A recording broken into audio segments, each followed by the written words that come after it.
Have you ever walked out of a meeting completely blindsided? You thought the presentation went well, you thought everyone was on board, and then, an hour later, you hear the project was given to someone else. You're left spinning, replaying every comment, every glance, trying to figure out where you went wrong. What did you miss? Have you ever had a simple conversation with your partner suddenly explode into a full-blown argument, and you genuinely have no idea how it happened? You thought you were just asking a question, but they heard an accusation. You were trying to solve a problem, but they felt an attack. Why does this keep happening? Why do you so often feel like you're one step behind in your most important interactions? You are smart, you are capable, you are empathetic. So why do you consistently misread the room, misunderstand the people closest to you, and get blindsided by the people you're supposed to be able to predict? I want you to take a breath and absorb this next statement because it is the entire reason you are here.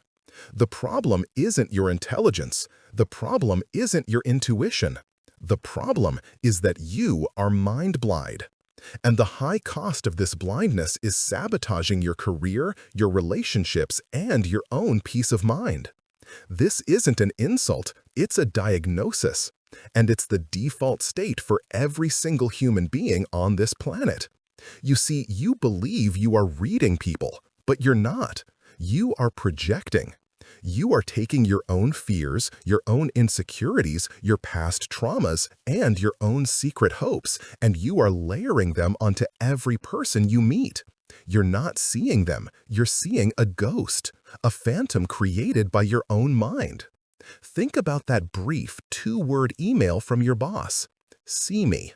What's your instant gut-level reaction? Is it curiosity?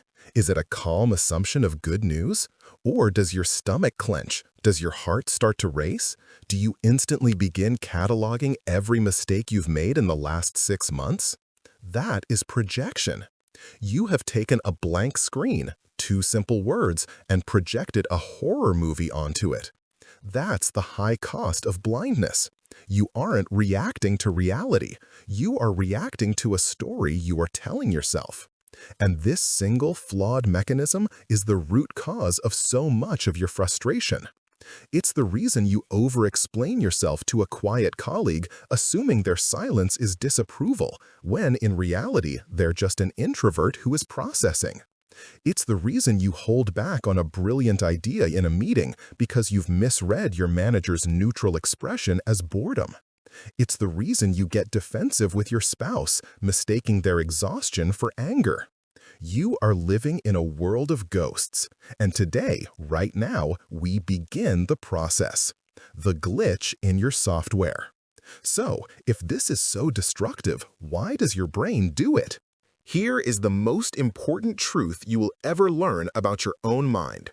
Your brain is not designed to make you happy. It is not designed to see the truth.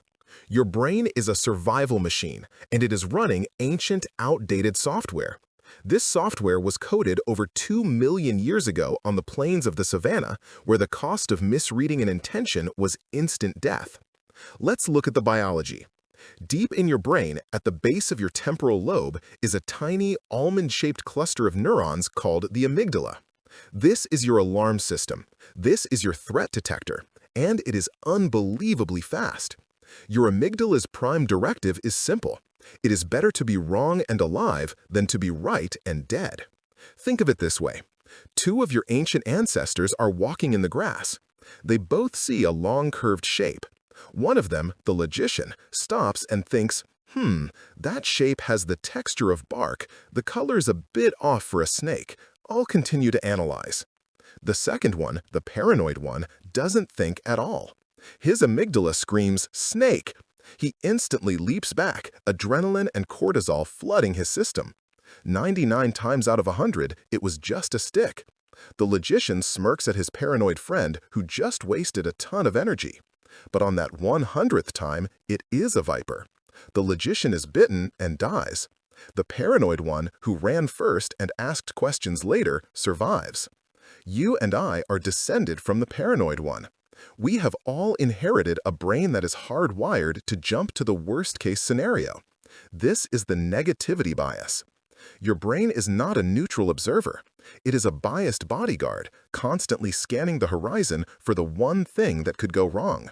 And this ancient threat-first principle, which saved us from saber-toothed tigers, is now destroying our relationships and our careers in the modern world.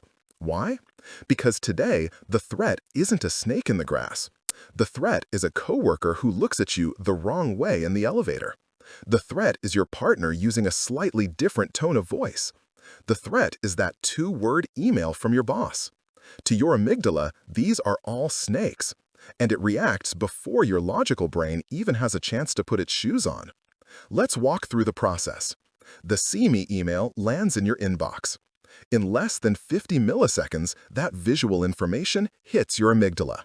The amygdala, running its ancient threat-first software, immediately flags it as a potential threat. It doesn't know why. It just sees an ambiguous social signal from a person in power. Instantly, it floods your body with cortisol, the stress hormone, and adrenaline. Your heart rate increases, your palms get sweaty, your breathing gets shallow. Now, a full 300 milliseconds later, that same signal finally reaches your prefrontal cortex, or PFC. This is the logic part of your brain. This is the advanced, modern, human part of you that can reason, plan, and see nuance. But by the time your PFC gets the message, it's too late. The emotional cocktail is already in your bloodstream. Your body is already in fight or flight mode. Your perception of that email is no longer neutral. It has been completely colored by the panic signal from your amygdala. Your PFC now has to play catch-up. It tries to find a reason for the panic it's feeling. Why am I panicking? It must be that I'm in trouble. It must be about that report I filed late. It must be layoffs. Oh God, I'm getting fired. Do you see what happened? The threat-first principle of your amygdala hijacked your perception. It created a feeling, and your logical brain invented a story to match it. This is the very definition of mind blindness. You are no longer reading the email. You are reading your own fear. The self-fulfilling prophecy. This internal process is bad enough, but where it becomes truly toxic is when it leaks out of you and creates the very reality you were afraid of. This is the self-fulfilling prophecy, and it is the single highest cost of your mind blindness. Let's play out that "See Me" scenario. Because your amygdala has hijacked you, you spend the next hour in a state of high alert. You walk into your boss's office, but you're not walking in calm and collected. Your shoulders are tense, your jaw is tight. You're giving off nonverbal cues of anxiety and defensiveness. You sit down, and before she can even speak, you say, "Look, if this is about the quarterly report, I can explain." Your boss, who was about to ask you to lead a new, exciting project, is completely thrown. She was in a good mood, and now she is confronted by your defensive, anxious energy. Her own amygdala fires. She detects your tension as a threat. Her brow furrows. Her tone becomes clipped. What? No. What's wrong with the quarterly report? And just like that, you created the hostile meeting you were terrified of. She now sees you as defensive and unstable. You see her as cold and critical. The entire interaction is a failure. The opportunity is lost. All because you couldn't read the intention. You projected your fear, and that fear became a reality. This happens every single day. Think about your last performance review. You probably received 9 pieces of positive feedback and 1 area for improvement. What did you obsess over for the next week? The 1 negative. That is your negativity bias in action.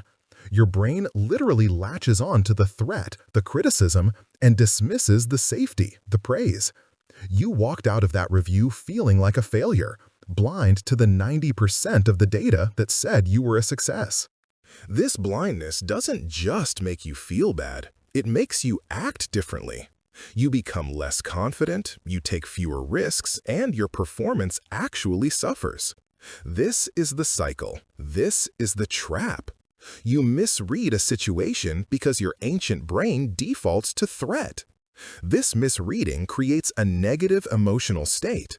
You then act from that negative state. Your actions create a negative response in the other person. And this new negative response confirms your original false assumption. See, your brain tells you, I knew they were mad at me. You are stuck in a feedback loop from hell. You are not a victim of circumstance. You are a victim of your own untrained ancient hardware. You can rewire this. I know this sounds bleak. It sounds like you're a puppet and your ancient brain is pulling the strings. But I am here to tell you that you are not. You are the one in charge.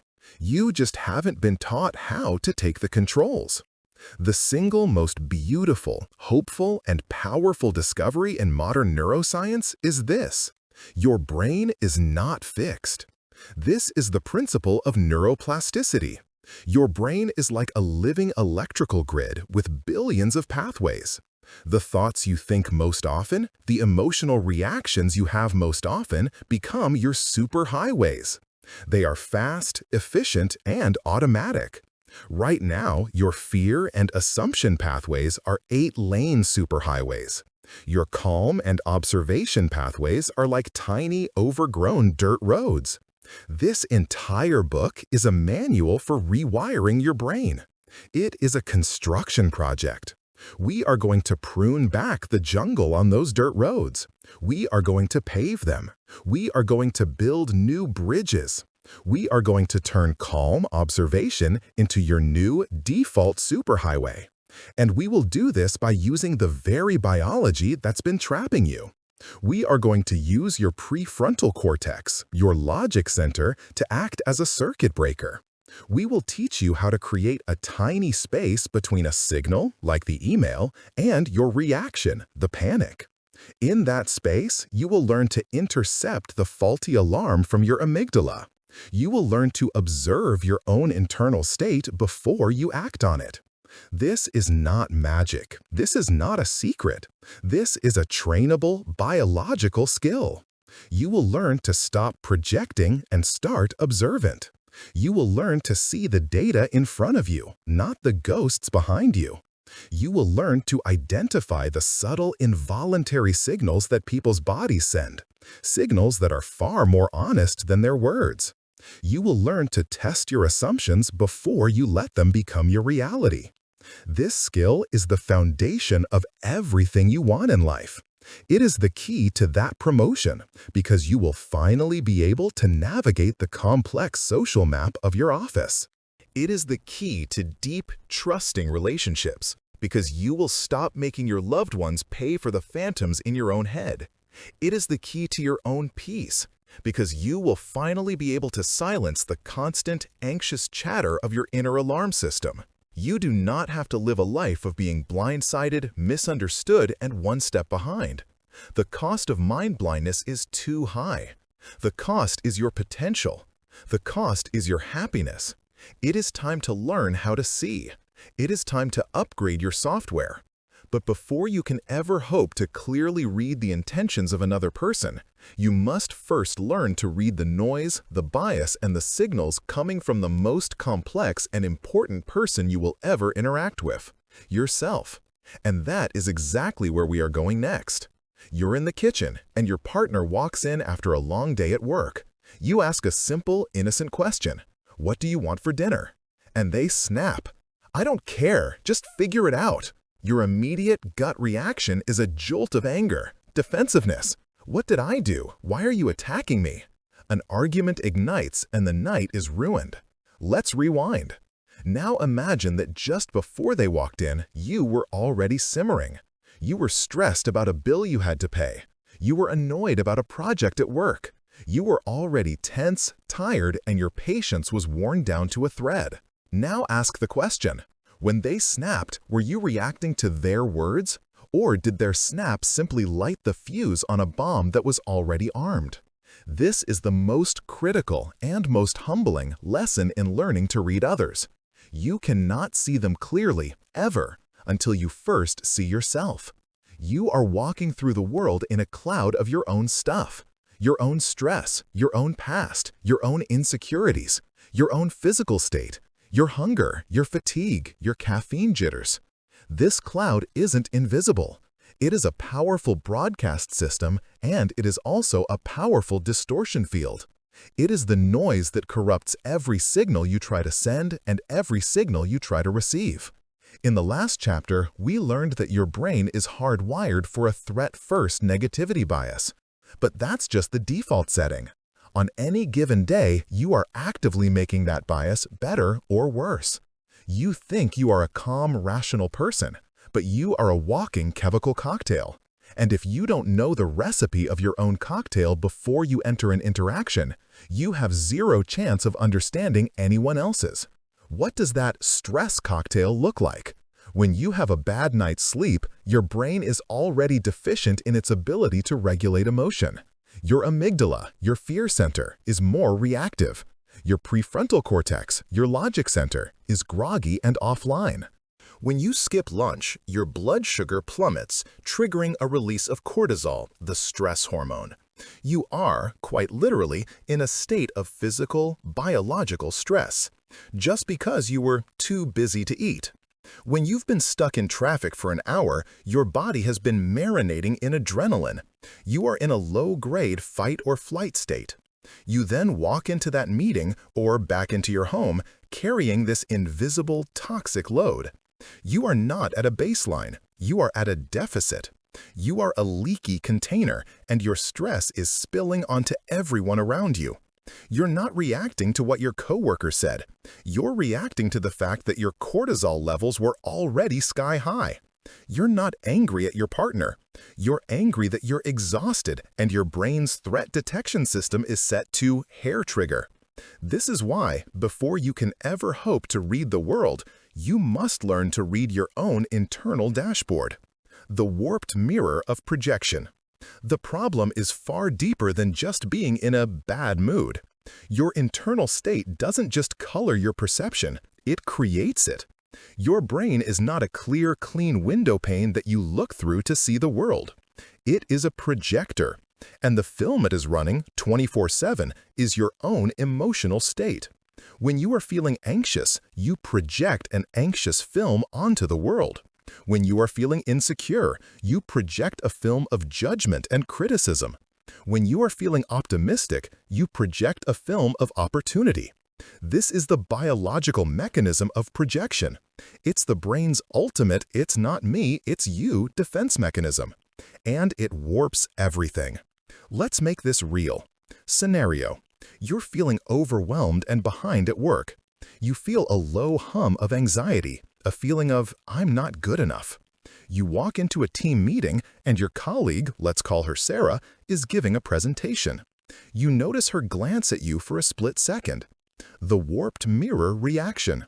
Your brain, already running the "I'm not good enough" film, instantly interprets that glance through its anxious, insecure filter.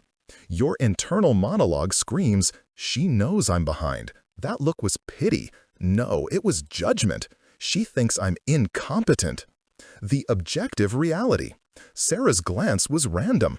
She was just scanning the room, and she's actually worried about her own presentation. Her glance had nothing to do with you. But the damage is done. Your brain didn't see reality. It saw a confirmation of its own fear. This is how the brain works. When your limbic system is activated, when you're stressed, anxious, or angry, your logical prefrontal cortex, PFC, is weakened. High levels of cortisol act like a sedative on your PFC. You literally become less logical, less rational, and less able to see nuance. In this high-stress state, your brain changes what you hear. Your boss says, "I need to see you." Your calm brain hears, "I need to see you." Your anxious brain hears, "You are in trouble." Your partner texts, "Okay." Your calm brain reads, "Okay." Your insecure brain reads, "You are annoying me. I am angry." Your brain, desperate to make sense of the world, will always choose the simplest story. And the simplest story is always the one that matches your current emotional state. This is the ultimate trap. You think you're angry at your partner. You think you're annoyed by your colleague. But in reality, you are just looking at your own reflection in them. You are shadowboxing with your own emotions. You're not just a victim of this either. You are a transmitter. Through a fascinating biological process involving mirror neurons, the people around you subconsciously pick up on your internal state. They feel your tension, even if you plaster a smile on your face. So, when you walk into that meeting feeling anxious and defensive, your colleagues' mirror neurons fire. They start to feel tense. They start to feel defensive in response to you. You have now created the hostile, judgmental room you were afraid of. You have become a self-fulfilling prophecy. Your warped mirror has not only changed your perception, it has changed the reality of the interaction. You cannot and will not ever read people's intentions clearly until you stop your own from screaming so loudly. The solution: the attentional shift. So how do you do it? How do you clean the mirror? How do you stop the film from running? You are not a slave to this process. You have the most advanced piece of technology in the known universe sitting right behind your forehead, your prefrontal cortex. And you are going to use it as a powerful biological circuit breaker. The solution is a technique we will call the attentional shift. It's a conscious, deliberate process of shifting your attention away from the external threat, the person or event, and turning it inward onto your own internal state. You're going to stop asking, "What's wrong with them?" and start asking, "What is happening inside me?" This is not a woo-woo meditation trick. This is a profound neurological event. Scientists have a name for this: affect labeling. And in fMRI studies, they've watched it happen. The moment you put a name to an emotion you are feeling, the moment you use your PFC to observe your limbic system, something incredible happens. Activity in your reactive emotional amygdala goes down. Activity in your logical, thoughtful prefrontal cortex goes up. By simply naming the storm, you begin to calm it. You are, in real time, biologically shifting power from your ancient reactive brain to your modern evolved brain. You are moving from the passenger seat back into the driver's seat. This attentional shift is a simple three-step process. You can do it in 10 seconds, in the middle of a conversation, and no one will even know. Step 1. The pause, the circuit breaker. The first step is the hardest because it requires building a new habit. You must train yourself to notice the instant you are emotionally hooked.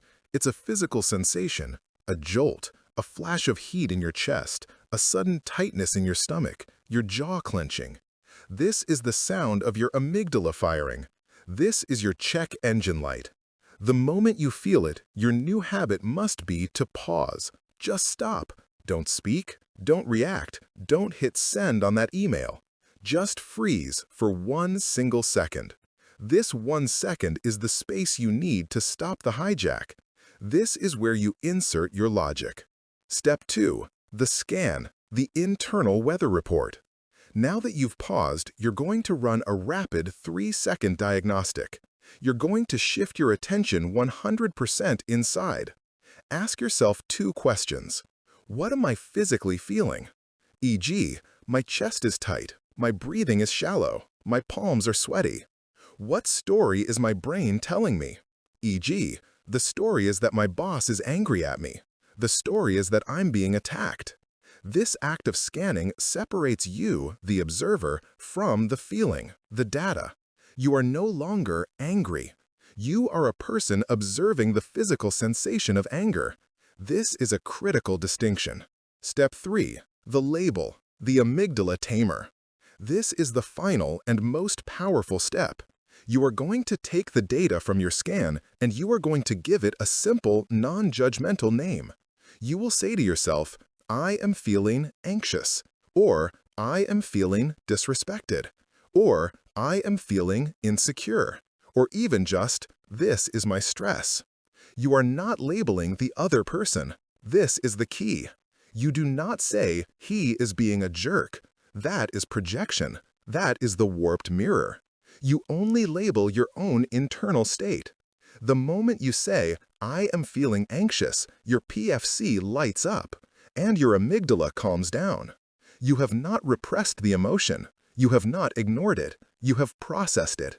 You have taken its power away. You have just hit the neutral button on your emotional transmission. The attentional shift in action. Let's go back to our earlier scenario. You're feeling overwhelmed at work. You walk into the meeting. Your colleague, Sarah, glances at you. The hijacked reaction. Before. Feel. A jolt of panic. Story. She's judging me. React. You look away. You cross your arms. You're now defensive and cold. For the rest of the meeting, you interpret everything she says as a veiled criticism. You've created a hostile reality based on a false projection. Now, let's try it again with the attentional shift. The observant reaction. You walk into the meeting already feeling the hum of anxiety. Sarah glances at you. You feel that same jolt of panic. Step 1, the pause. You feel the jolt and you stop. You don't react. You just observe. Step 2, the scan. This takes 2 seconds in your head. My stomach is tight. My heart is racing. The story is, she's judging me. Step 3, the label. This takes 1 second. This is my anxiety. I am feeling insecure about my work. This feeling is mine, not hers. What happens now? A miracle. Because you have labeled the emotion as your own, you have separated it from the external event. You no longer see Sarah's glance as an attack. You see it for what it is, a neutral glance. And you see your reaction for what it is, a symptom of your stress. You've done it. You have cleaned the mirror. You are now free to actually watch Sarah. You are now in a position to read her intentions, because your own are no longer in the way. You might notice her hands are shaking. You might notice her voice is a little high. You might realize, oh, she's the one who's nervous. You have moved from mind blindness to observation. This is the foundational skill. This is the price of admission. You want to read people? You want to understand their true motives, their hidden fears, their unspoken desires? It all starts here. You must do the hard, humble, and constant work of reading yourself first. You must become a master of your own internal dashboard. You must learn to see your own reflection so clearly that you never mistake it for someone else again. You have learned to hit pause. You have learned to achieve a biological baseline. You have silenced the noise. Now you are finally ready to listen.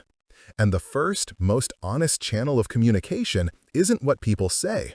It's what their body is screaming, long before they ever open their mouth. That is where we go next. You're in a tense negotiation. The client you're pitching to sits across the table listening to your proposal. You finish, and he leans back, smiles, and says, "This looks great. I'm very impressed." His words are perfect. They are exactly what you wanted to hear. But something is wrong. His smile is tight, and it doesn't reach his eyes. While he's telling you how impressed he is, his hand is rubbing the back of his own neck.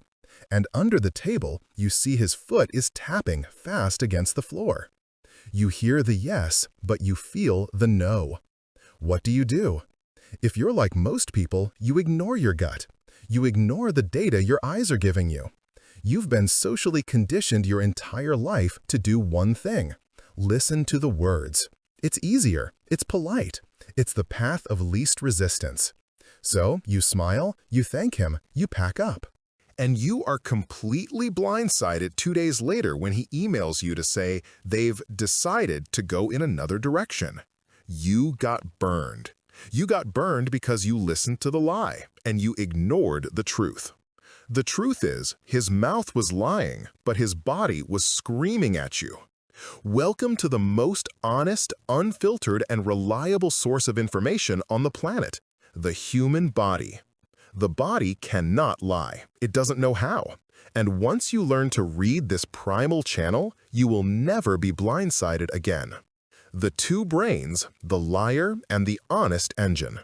In the last chapter, we learned to clean our own mirror, to silence our own internal noise.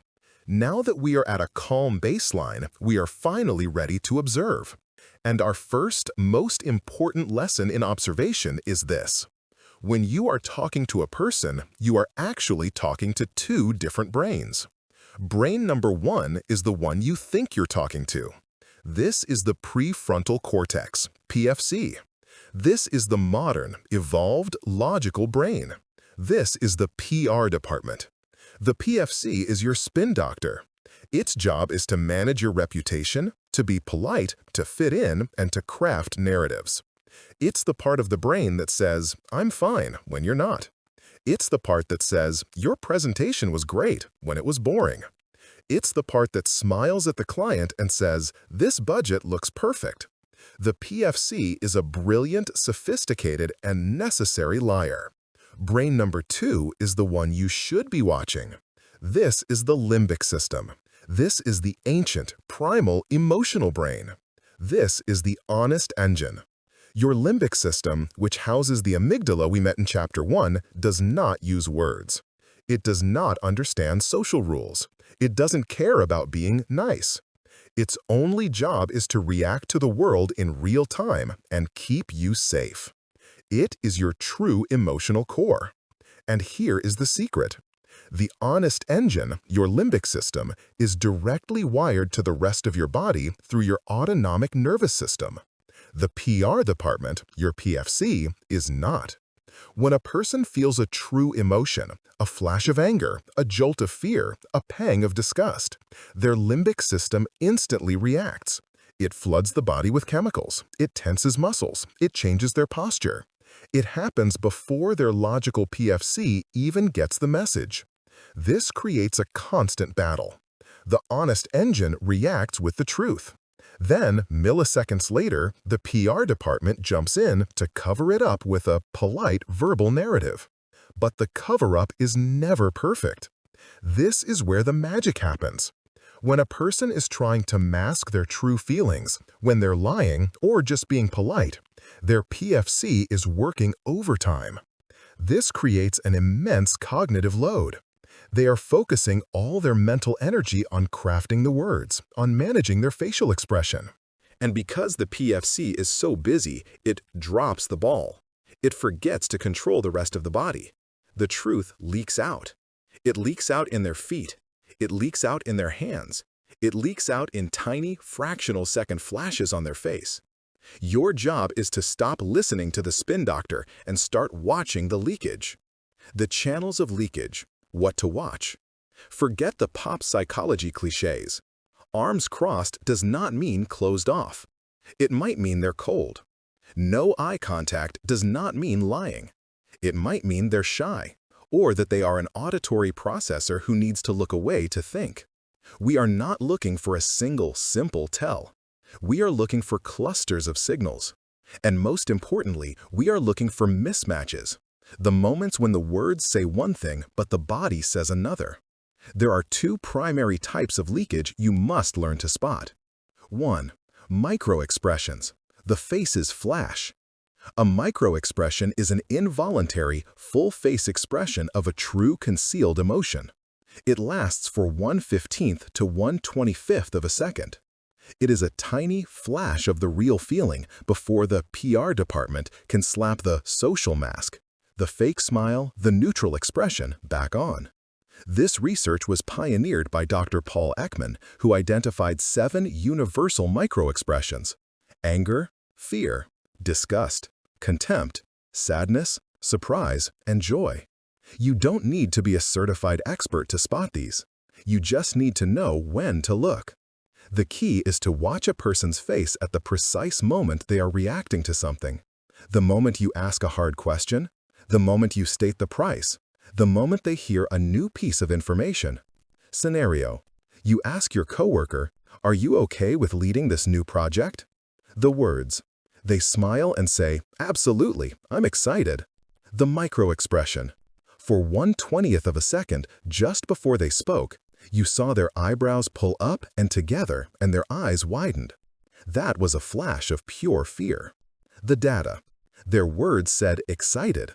Their honest engine screamed terrified. Now you know the truth. They are not confident and they will likely need support. 2. Somatic signals. The body's tells. While the PFC is busy managing the face, the limbic system is having a field day with the rest of the body.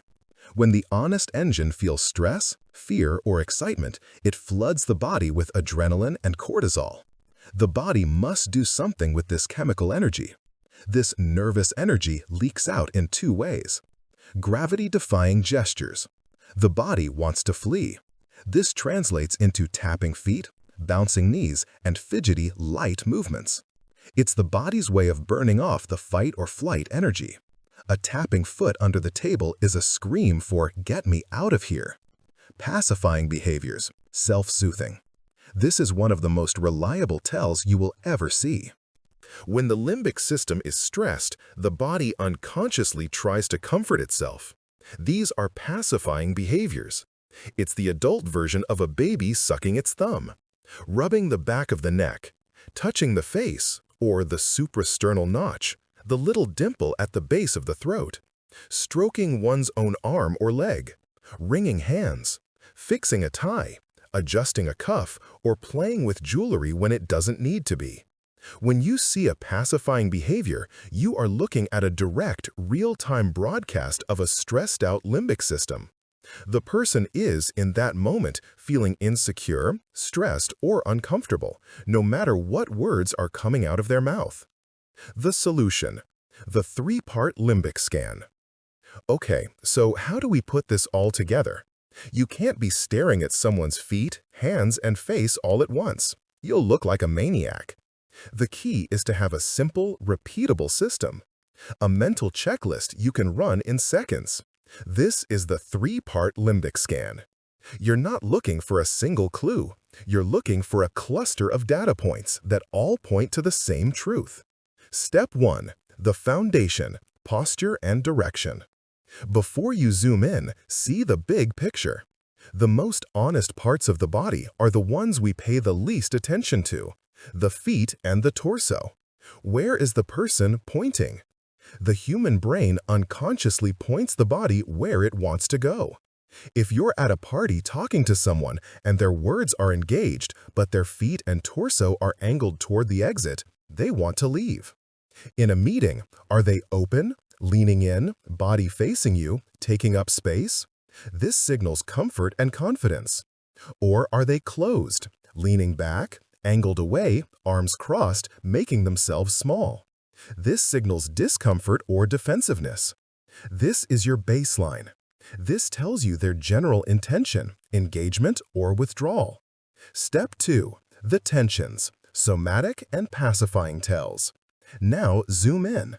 You're looking for the leaks. You're looking for the body's reaction to the stress cocktail. Scan their hands. Are they relaxed and open? Or are they clenched, hidden in pockets, wringing, or gripping the armrests of a chair? A clenched fist has nothing to do with the polite words being spoken. It is a primal signal of bracing for a fight. Scan their feet. Are they anchored, flat on the floor, confident, grounded? Or are they tapping, bouncing, or wrapped around the chair leg, nervous, high energy, wanting to flee? Scan for those pacifying behaviors. Are they touching their neck, their face, their arm? If you see one, a red flag should go up. The limbic system is stressed. Step 3. The flash, the facial mismatch. Finally, you bring your attention to the face. You are no longer listening to the words. You are only watching. You are watching for the mismatch. You are looking for the micro-expression that flashes before the social smile. The quick flash of disgust. The flash of fear. The one-sided lip curl of contempt. You're also looking for a fake smile. A real smile, called a Duchenne smile, is involuntary. It involves both the mouth and the muscles around the eyes, the orbicularis oculi. You can't fake it. A PR department smile only involves the mouth. The eyes are dead. They are smiling, but they are not happy. The limbic scan in action. Let's go back to our negotiation. The client says, "This looks great. I'm very impressed." You, the trained observer, run your three-part limbic scan in 5 seconds. Step 1. The foundation, posture. His torso is angled away from you toward the door. His body is already leaving the conversation. Data point 1, withdrawal. Step 2, the tensions, somatic. His foot is tapping rapidly. Adrenaline, desire to flee. His hand is rubbing the back of his neck. Pacifying behavior, self-soothing. Data point 2, high stress. Step 3, the flash, face. His smile does not reach his eyes. It's a PR smile, not a real one. Data point 3, masking emotion. Your new, accurate conclusion. His words said, "I'm impressed." His body screamed, "I am highly stressed by this, I am uncomfortable, and I want to get out of here."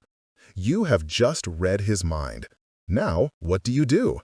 You don't say, "You're lying, your foot is tapping." That's an accusation that will trigger his amygdala, and the conversation is over. No, you use this data to guide your own logic. You use it to ask a better question. You calmly lean in and you say, "I'm glad it looks good on the surface, but my gut tells me you might have some concerns about the final cost, or maybe the implementation timeline. Can we talk about that part?" And watch what happens. His foot will stop tapping. His body will visibly relax. He will look at you with new respect. Because you didn't just hear his words. You heard his truth. You have just moved from a salesperson to a problem solver. You have saved the deal. This is the power you've been ignoring. The body is a broadcast system. It is the primal channel. You have learned to clean your own mirror. You have learned to read the honest signals of the body.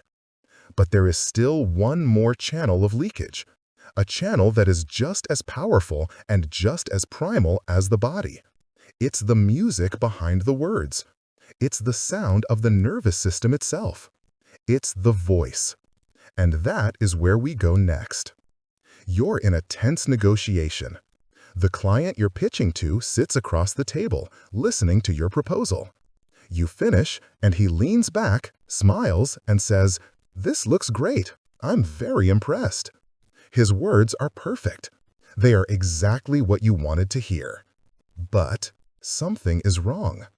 His smile is tight, and it doesn't reach his eyes. While he's telling you how impressed he is, his hand is rubbing the back of his own neck, and under the table, you see his foot is tapping fast against the floor. You hear the yes, but you feel the no. What do? If you're like most people, you ignore your gut. You ignore the data your eyes are giving you. You've been socially conditioned your entire life to do one thing: listen to the words. It's easier, it's polite, it's the path of least resistance. So you smile, you thank him, you pack up, and you are completely blindsided 2 days later when he emails you to say they've decided to go in another direction. You got burned. You got burned because you listened to the lie and you ignored the truth. The truth is, his mouth was lying, but his body was screaming at you. Welcome to the most honest, unfiltered, and reliable source of information on the planet, the human body. The body cannot lie. It doesn't know how. And once you learn to read this primal channel, you will never be blindsided again. The two brains, the liar and the honest engine. In the last chapter, we learned to clean our own mirror, to silence our own internal noise. Now that we are at a calm baseline, we are finally ready to observe. And our first, most important lesson in observation is this: when you are talking to a person, you are actually talking to two different brains. Brain number 1 is the one you think you're talking to. This is the prefrontal cortex, PFC. This is the modern, evolved, logical brain. This is the PR department. The PFC is your spin doctor. Its job is to manage your reputation, to be polite, to fit in, and to craft narratives. It's the part of the brain that says, "I'm fine," when you're not. It's the part that says, "Your presentation was great," when it was boring. It's the part that smiles at the client and says, "This budget looks perfect." The PFC is a brilliant, sophisticated, and necessary liar. Brain number 2 is the one you should be watching. This is the limbic system. This is the ancient, primal, emotional brain. This is the honest engine.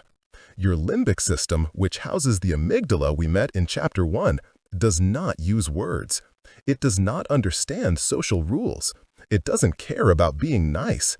Its only job is to react to the world in real time and keep you safe. It is your true emotional core. And here is the secret.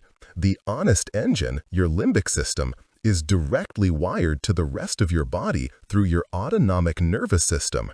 The PR department, your PFC, is not.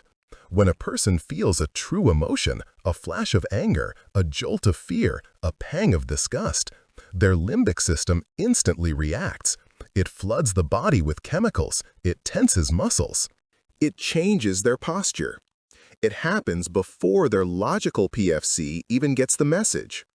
This creates a constant battle. The honest engine reacts with the truth. Then, milliseconds later, the PR department jumps in to cover it up with a polite verbal narrative. But the cover-up is never perfect. This is where the magic happens. When a person is trying to mask their true feelings, when they're lying or just being polite, their PFC is working overtime. This creates an immense cognitive load. They are focusing all their mental energy on crafting the words, on managing their facial expression. And because the PFC is so busy, it drops the ball. It forgets to control the rest of the body. The truth leaks out. It leaks out in their feet. It leaks out in their hands. It leaks out in tiny, fractional second flashes on their face. Your job is to stop listening to the spin doctor and start watching the leakage. The channels of leakage. What to watch. Forget the pop psychology cliches. Arms crossed does not mean closed off. It might mean they're cold. No eye contact does not mean lying. It might mean they're shy, or that they are an auditory processor who needs to look away to think. We are not looking for a single simple tell. We are looking for clusters of signals. And most importantly, we are looking for mismatches. The moments when the words say one thing, but the body says another. There are two primary types of leakage you must learn to spot. 1. Microexpressions. The faces flash. A microexpression is an involuntary full-face expression of a true concealed emotion. It lasts for 1/15th to 1/25th of a second. It is a tiny flash of the real feeling before the PR department can slap the social mask, the fake smile, the neutral expression back on. This research was pioneered by Dr. Paul Ekman, who identified 7 universal microexpressions: anger, fear, disgust, contempt, sadness, surprise, and joy. You don't need to be a certified expert to spot these. You just need to know when to look. The key is to watch a person's face at the precise moment they are reacting to something. The moment you ask a hard question. The moment you state the price. The moment they hear a new piece of information. Scenario: you ask your coworker, "Are you okay with leading this new project?" The words. They smile and say, "Absolutely, I'm excited." The microexpression. For 1/20th of a second, just before they spoke, you saw their eyebrows pull up and together and their eyes widen.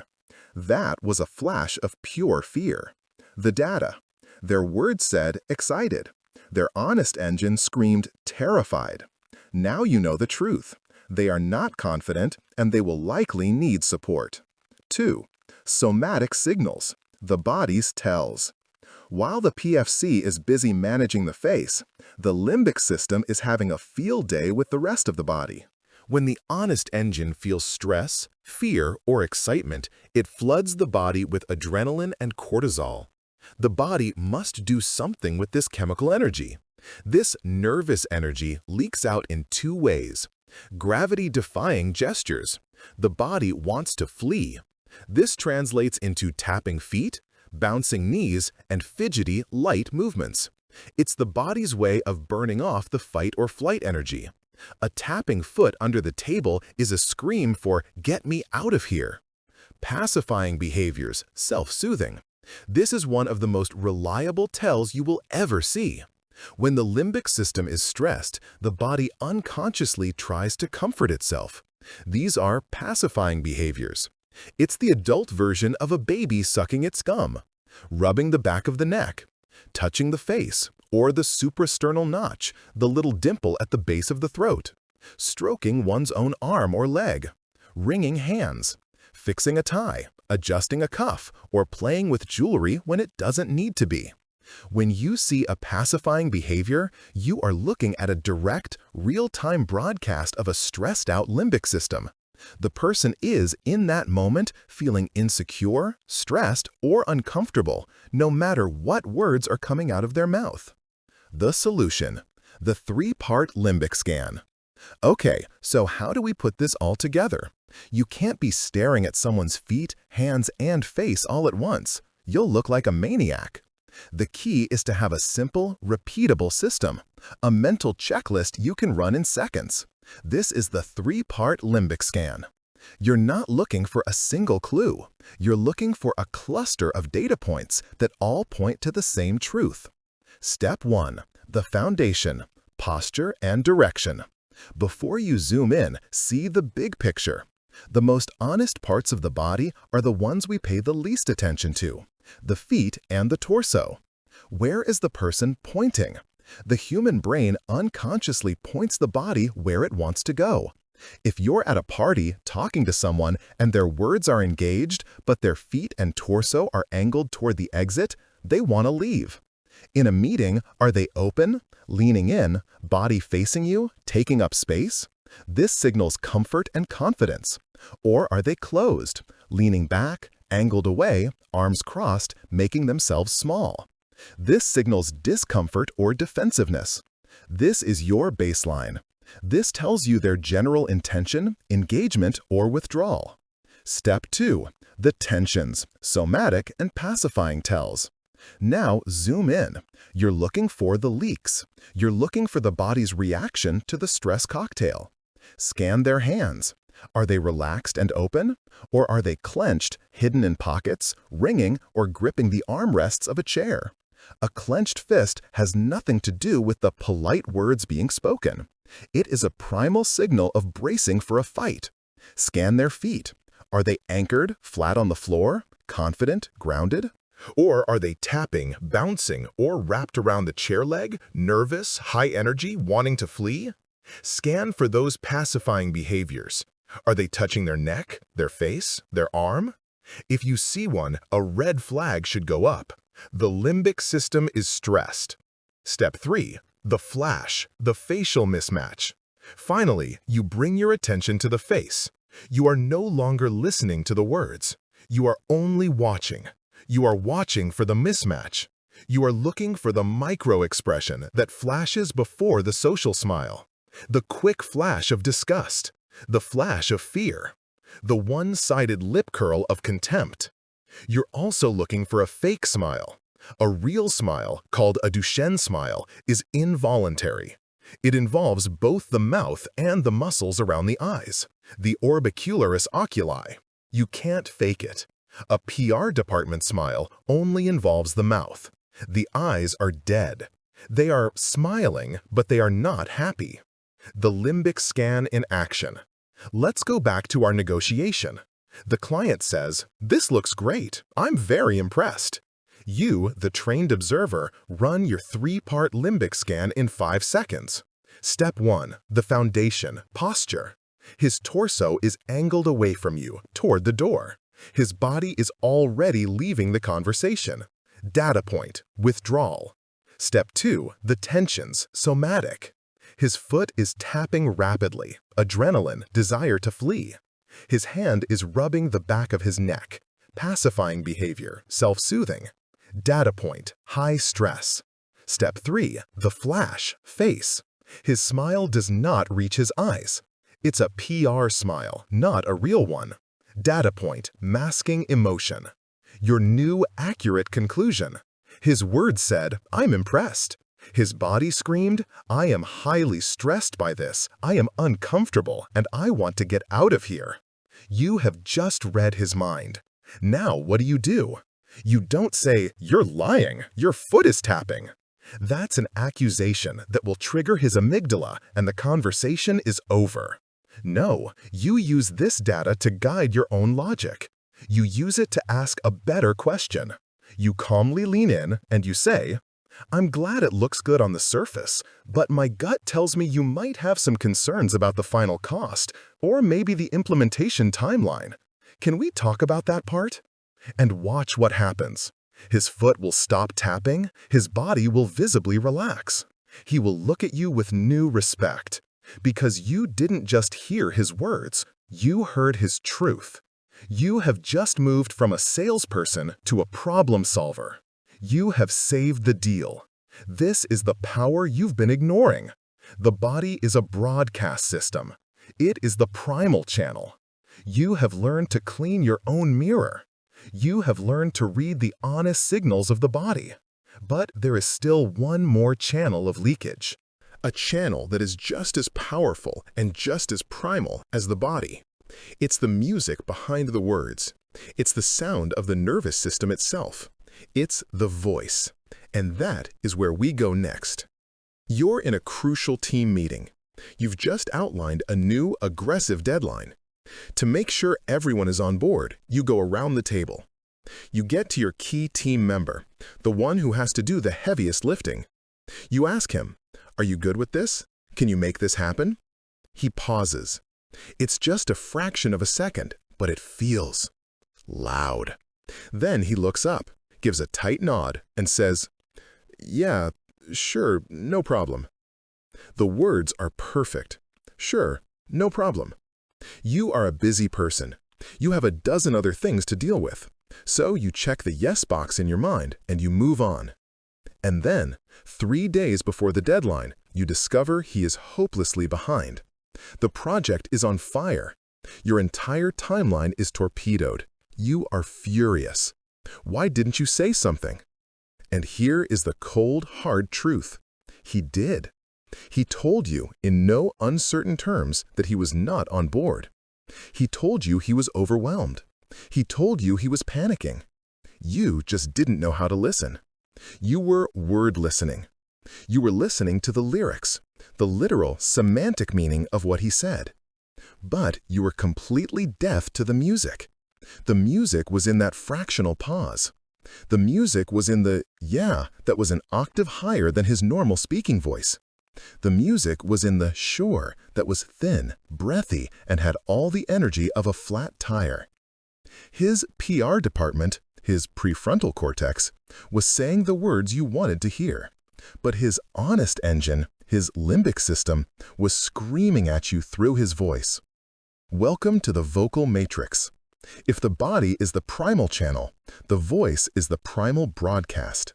It is the single most revealing, data-rich, and honest signal a human being transmits. Why? Because it is a direct, audible readout of their entire nervous system. You can hide your hands in your pockets. You can learn to control your facial expressions.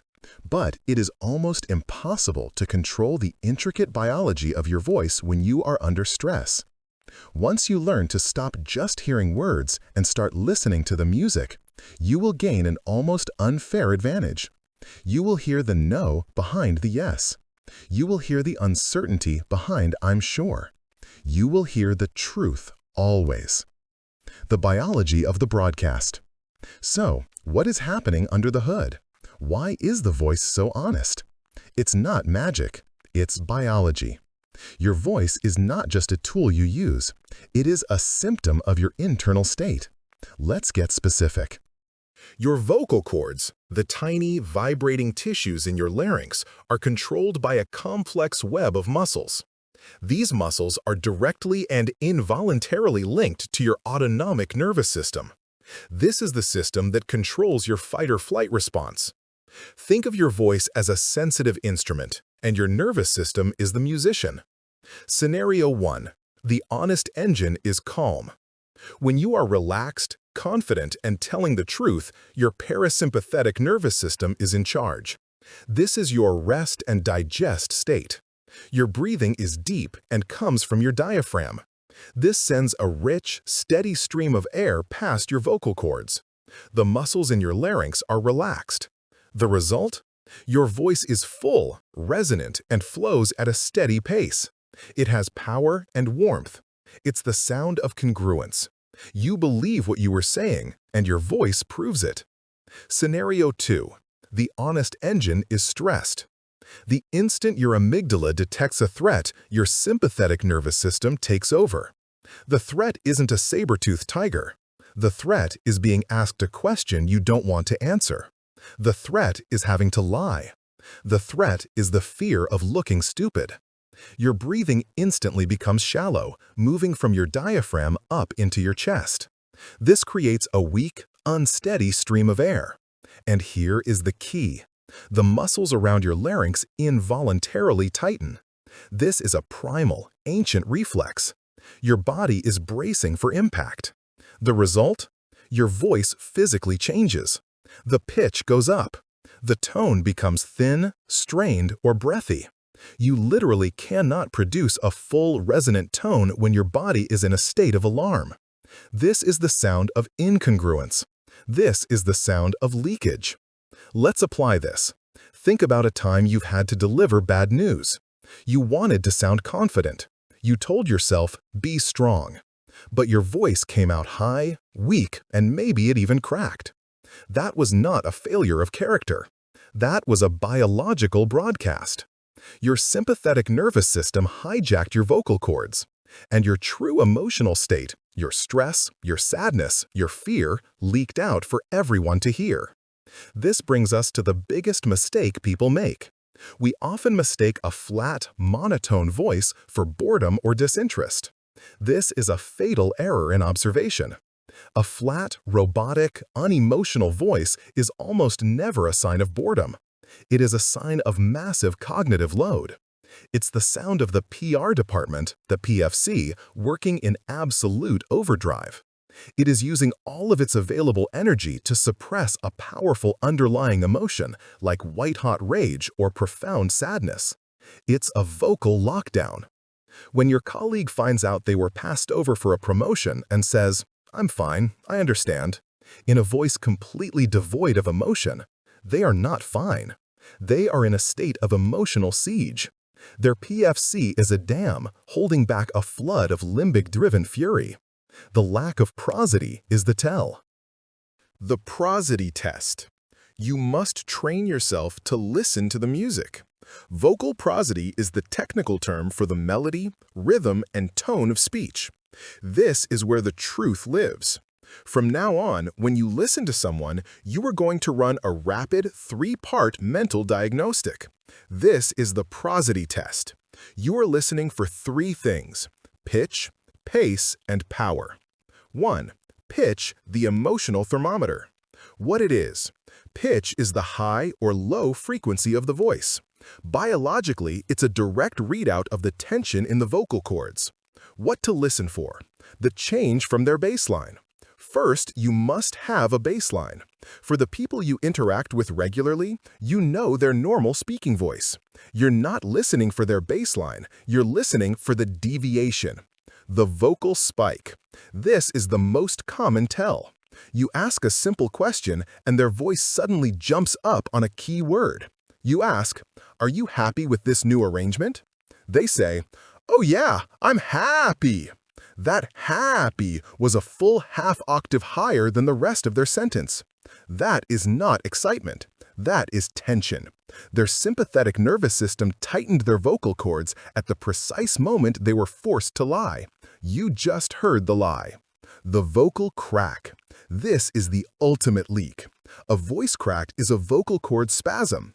It's the honest engine, the limbic system, completely overpowering the PR department, the PFC. It's a direct, undeniable broadcast of high-stakes emotional stress, anxiety, or sadness. When you hear it, you know the person is at their absolute limit. 2. Pace, the cognitive speedometer. What it is. Pace is the speed of their speech. It reveals their cognitive state, how hard their brain is working to manage its PR message. What to listen for. The gas and the brakes. Vocal gas. Rushing. When someone is trying to get through a lie or a piece of information they are uncomfortable with, they often speed up. Their unconscious mind wants the moment of discomfort to be over. Scenario. A salesperson is rushing through the fine print. The package includes ABC and the warranty is only 30 days plus D&E. Their sudden acceleration over the one bad part is the tell. They are unconsciously trying to run past the threat, your objection. They have just told you exactly where the weak point is. Vocal breaks, hesitations. This is, in my opinion, the single most reliable indicator of deception or uncertainty. Listen for the pauses, the ums, the ahs, the uhs. These are not just verbal tics. They are buffers. They are the audible sound of the PFC stalling for time.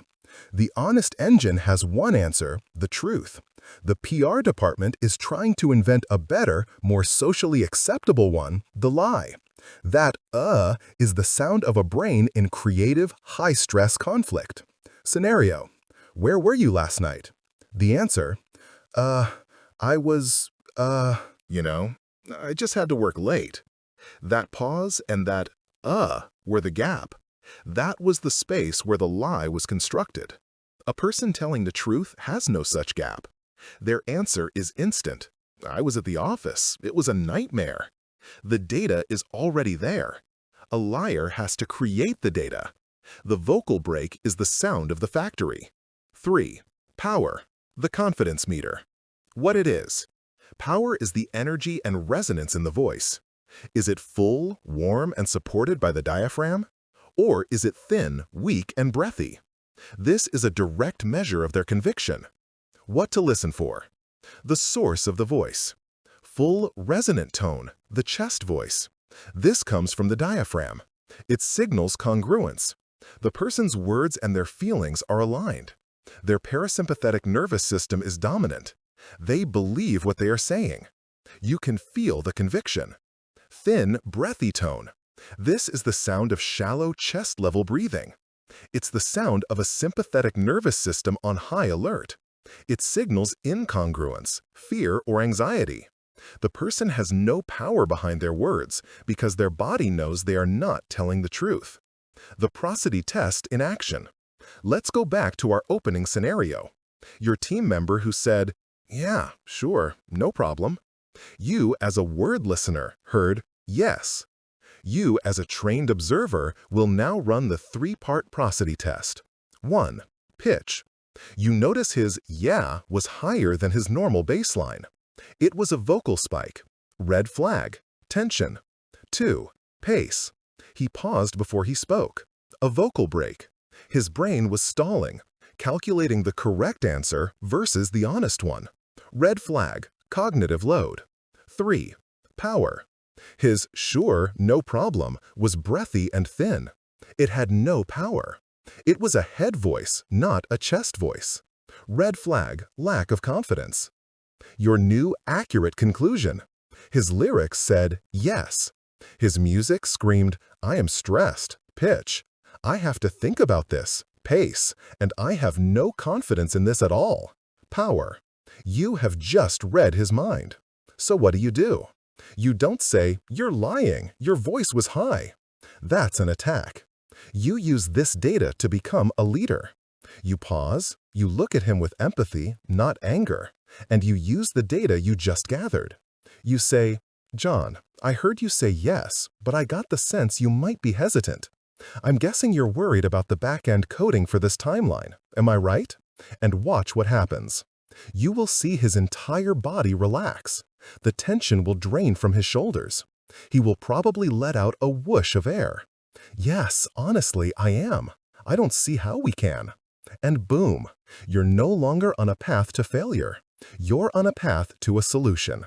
You've moved from conflict to collaboration. You've uncovered the hidden intention.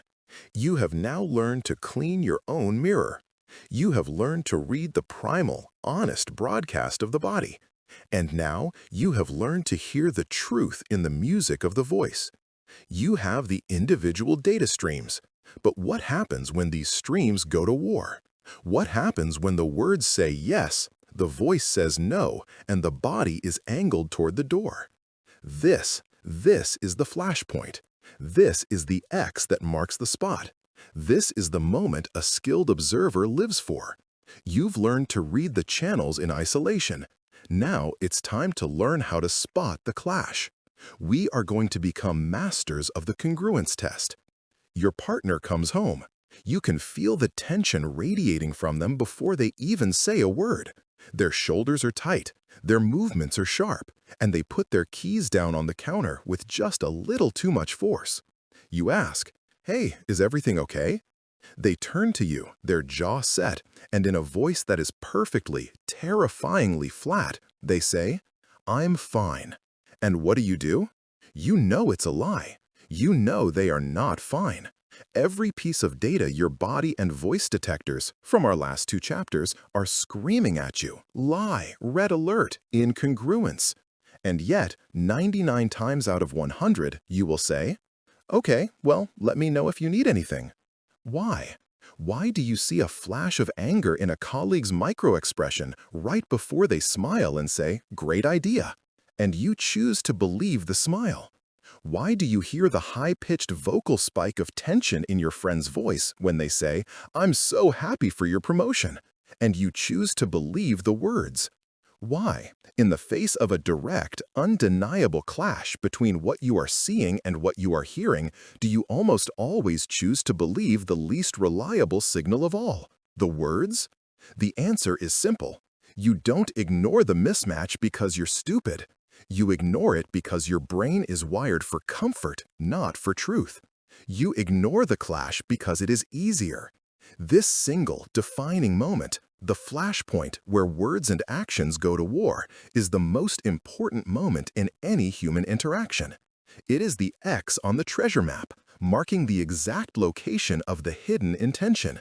And your entire life, you have been walking right past it because you've been afraid to dig. Today, you get your shovel. We are going to stop seeking comfort and start hunting for the truth. The brain's glitch, cognitive dissonance. First, let's understand what's happening. This clash you're seeing is not a random event. It is a biological symptom. It's the steam rising from a brain that is at war with itself. The scientific term for this state is cognitive dissonance. This is one of the most powerful forces in human psychology. At its core, cognitive dissonance is the profound, deeply uncomfortable stress that arises when a person tries to hold 2 contradictory beliefs, or when their actions contradict their beliefs. The human brain hates this state. It is a state of non-alignment.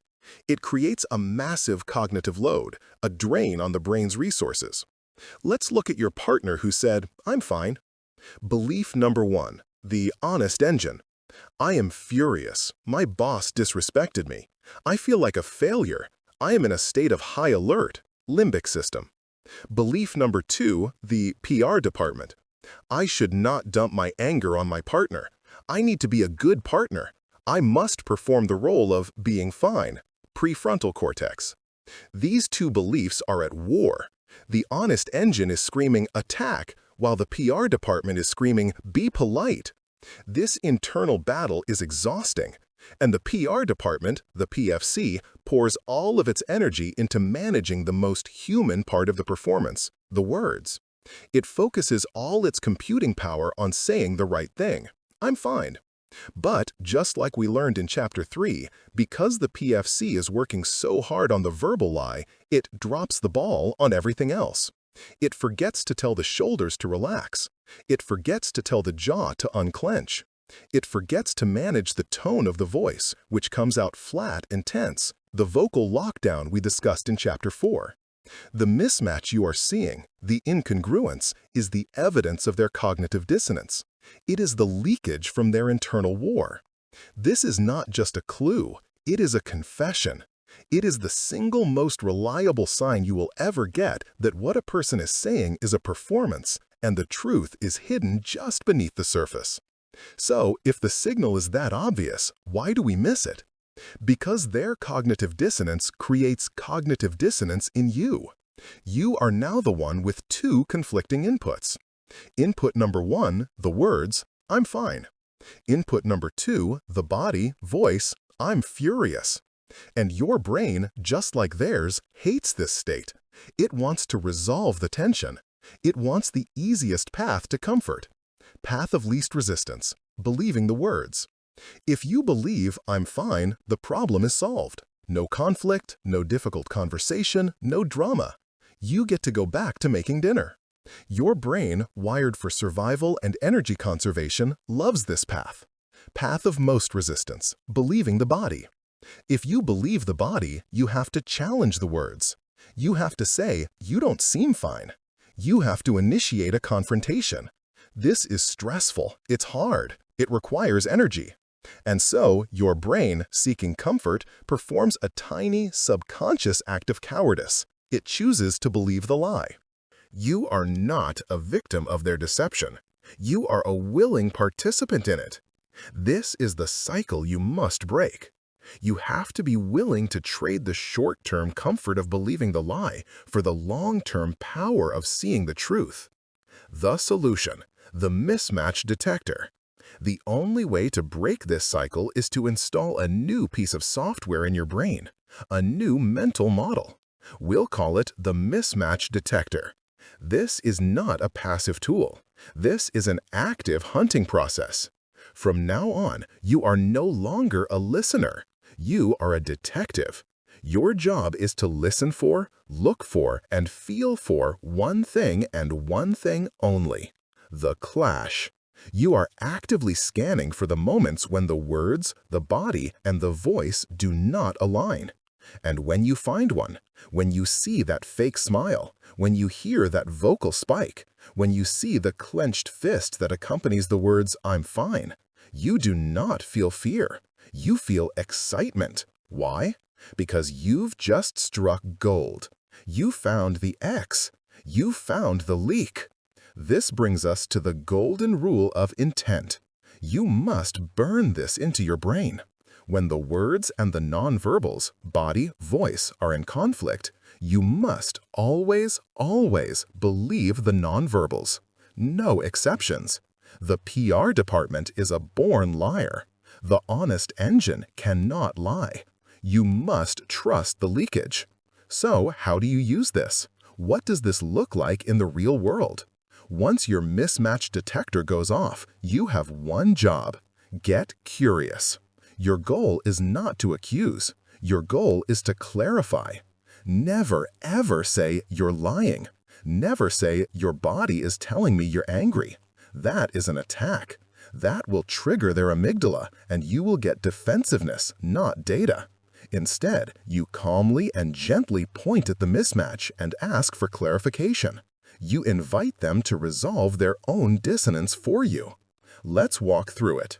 The mismatch detector in action. Scenario 1. The partner. I'm fine. Words, I'm fine. PFC, PR department. Body, slamming cabinets, rigid posture, clenched jaw. Voice, clipped, low and tense. Vocal lockdown. Limbic, honest engine. Clash detected. Words equals calm. Body voice equals rage. Golden rule. Trust the body voice. The truth is rage. Old blind reaction. Path of least resistance. Okay, well, I'm here if you need me. You walk away seeking comfort. Result? The dissonance is not resolved. The anger simmers. An hour later, it explodes over something stupid, like who left the milk out. You have a massive destructive fight. New observant reaction. The mismatch detector. You take a breath. You silence your own desire to run away. You choose the path of truth. You say, the clarifying question, I hear you saying you're fine, but I'm sensing a lot of tension in the room. I feel like I might have missed something. Is everything okay? Notice the brilliance of this. You did not accuse. You used I statements. I'm sensing. I feel. This is non-threatening. You are inviting them to share their honest engine with you. Result? This invitation resolves their cognitive dissonance. It gives their honest engine permission to speak. You will see their shoulders drop. They will let out a breath. They say, no, I'm not fine. I had a horrible day. My boss. And boom, you are now connected. You are in the truth. You have bypassed the conflict and gone straight to the collaboration. You are solving the real problem, not the fake one. Scenario 2, the boss review. You're doing a good job. Words, you're doing a good job. We're happy with your performance. PFC, PR department. Body, leaning back, withdrawal, avoiding eye contact, tapping a pen on the desk. Limbic, honest engine, pacifying behavior. Voice, rushing through the words. Vocal gas. Limbic, honest engine, desire to flee. Clash detected. Words equals pleased. Body voice equals stressed, uncomfortable, wants this to be over. Golden rule, trust the body voice. The truth is uncomfortable. There is a hidden truth they are avoiding. Old blind reaction, path of least resistance. Great, thanks, I'm glad to hear it. You accept the words, grab your comfort, and leave. Result? You are completely blindsided 6 months later when you get a mediocre raise and you're told, "We've been concerned about your ex for a while now." You were never told the truth. New, observant reaction, the mismatch detector. Your alarm goes off. This is a performance. My boss is uncomfortable. Their honest engine is afraid to tell me something. My job is to make it safe for them. You say, the clarifying question. Thank you, I really appreciate hearing that. I'm always focused on growing. To help me do that, was there one thing you were hoping to see more of from me in the next 6 months? Any areas for improvement I should be focused on? Do you see what you just did? You heard their unspoken discomfort and you gave them a safe, structured way to deliver the bad news they were avoiding. You gave their PR department the perfect script to deliver the honest engine's message. Result? Your boss's cognitive dissonance resolves. They will lean in. Their voice will become more natural. They say, "Well, since you asked, we do want to see you take more initiative in the team meetings. Sometimes you're a little quiet." And there it is, the real feedback, the real intention. You just extracted the one piece of data that could save your career. You found the X. This is the entire art. You have learned to clean your own mirror. Chapter 2. You have learned to read the body. Chapter 3. And the voice. Chapter 4. Now, you have learned to trust those signals over the words. You have learned to hunt for the clash because you now know the clash isn't a threat. It is a gift. It is an invitation to a deeper, truer level of communication. You are no longer a passive victim of other people's PR. You are an active observer of their truth. But so far, we've been focusing on moments. A single flash of anger, a single high-stakes meeting. How do you read intentions over the long haul? How do you read the people you live and work with every single day? You can't be a high-alert detective 24/7. No, for that, you need a different tool. You need to stop looking for moments and start looking for patterns. You need to become a behavioral data scientist, and that is exactly where we are going next. You have a colleague, let's call him Steve. Steve is difficult. In meetings, he's always quiet. When you pass him in the hall, he gives a short nod and looks away. His emails are brief, bordering on rude. Approved. See attached. No. You've made up your mind. Steve is arrogant. He's unfriendly. He's not a team player. You're wary of him. You avoid him. You've built a whole story around him. Now let's look at another colleague. Let's call her Sarah. Sarah is wonderful. She's always smiling. She asks about your weekend. Her voice is bubbly, and her emails are full of exclamation points and smiley face emojis. You've made up your mind about her, too. Sarah is your ally. She's your friend. You can trust her. And you are, in both cases, almost certainly catastrophically wrong. You have just made the single most common and most destructive mistake in human observation. You have fallen for the snapshot error. You have taken one data point, one curt email, one bubbly greeting, and you have mistaken it for a pattern. You've mistaken a person's single action for their permanent character. This is a fatal flaw in your programming. You're in a bad meeting with your boss, and you walk out thinking, "He's lost faith in me." You get one short text from your partner, and you think, "She's angry at me." You are constantly, frantically reacting to moments. And because of this, you are living in a world of false enemies and false friends. You are making permanent, high-stakes judgments based on tiny, incomplete, and often wrong pieces of data. This is not observation. This is paranoia. And it is exhausting. The lazy brain's caricature. Why do we do this? Why is this our default setting? Because your brain, as we've learned, is a survival machine. And its prime directive, after stay safe, is be efficient. Your brain hates ambiguity. It craves certainty. It is a pattern-matching machine. When it sees a new person, it wants to immediately file them away in a simple box. Friend or foe, safe or threat, useful or useless. To do this, it takes the first piece of data it gets, that one short email, that one fake smile, and it builds a permanent story around it. It builds a caricature. Steve, grumpy loner. Sarah, bubbly ally. These labels are energy efficient. They're fast. They save your brain from having to do the hard, metabolically expensive work of re-evaluating that person in every single interaction. But these labels are lies. They are the root of gossip. They are the root of prejudice. They are the root of the catastrophic misunderstandings that tear apart teams and families. Our old friend, the negativity bias, makes this even worse. Your brain is hardwired to give more weight to negative data than to positive data. Think about it. Sarah can be nice to you 99 times. You think she's nice. Steve can be quiet 99 times. You think he's quiet.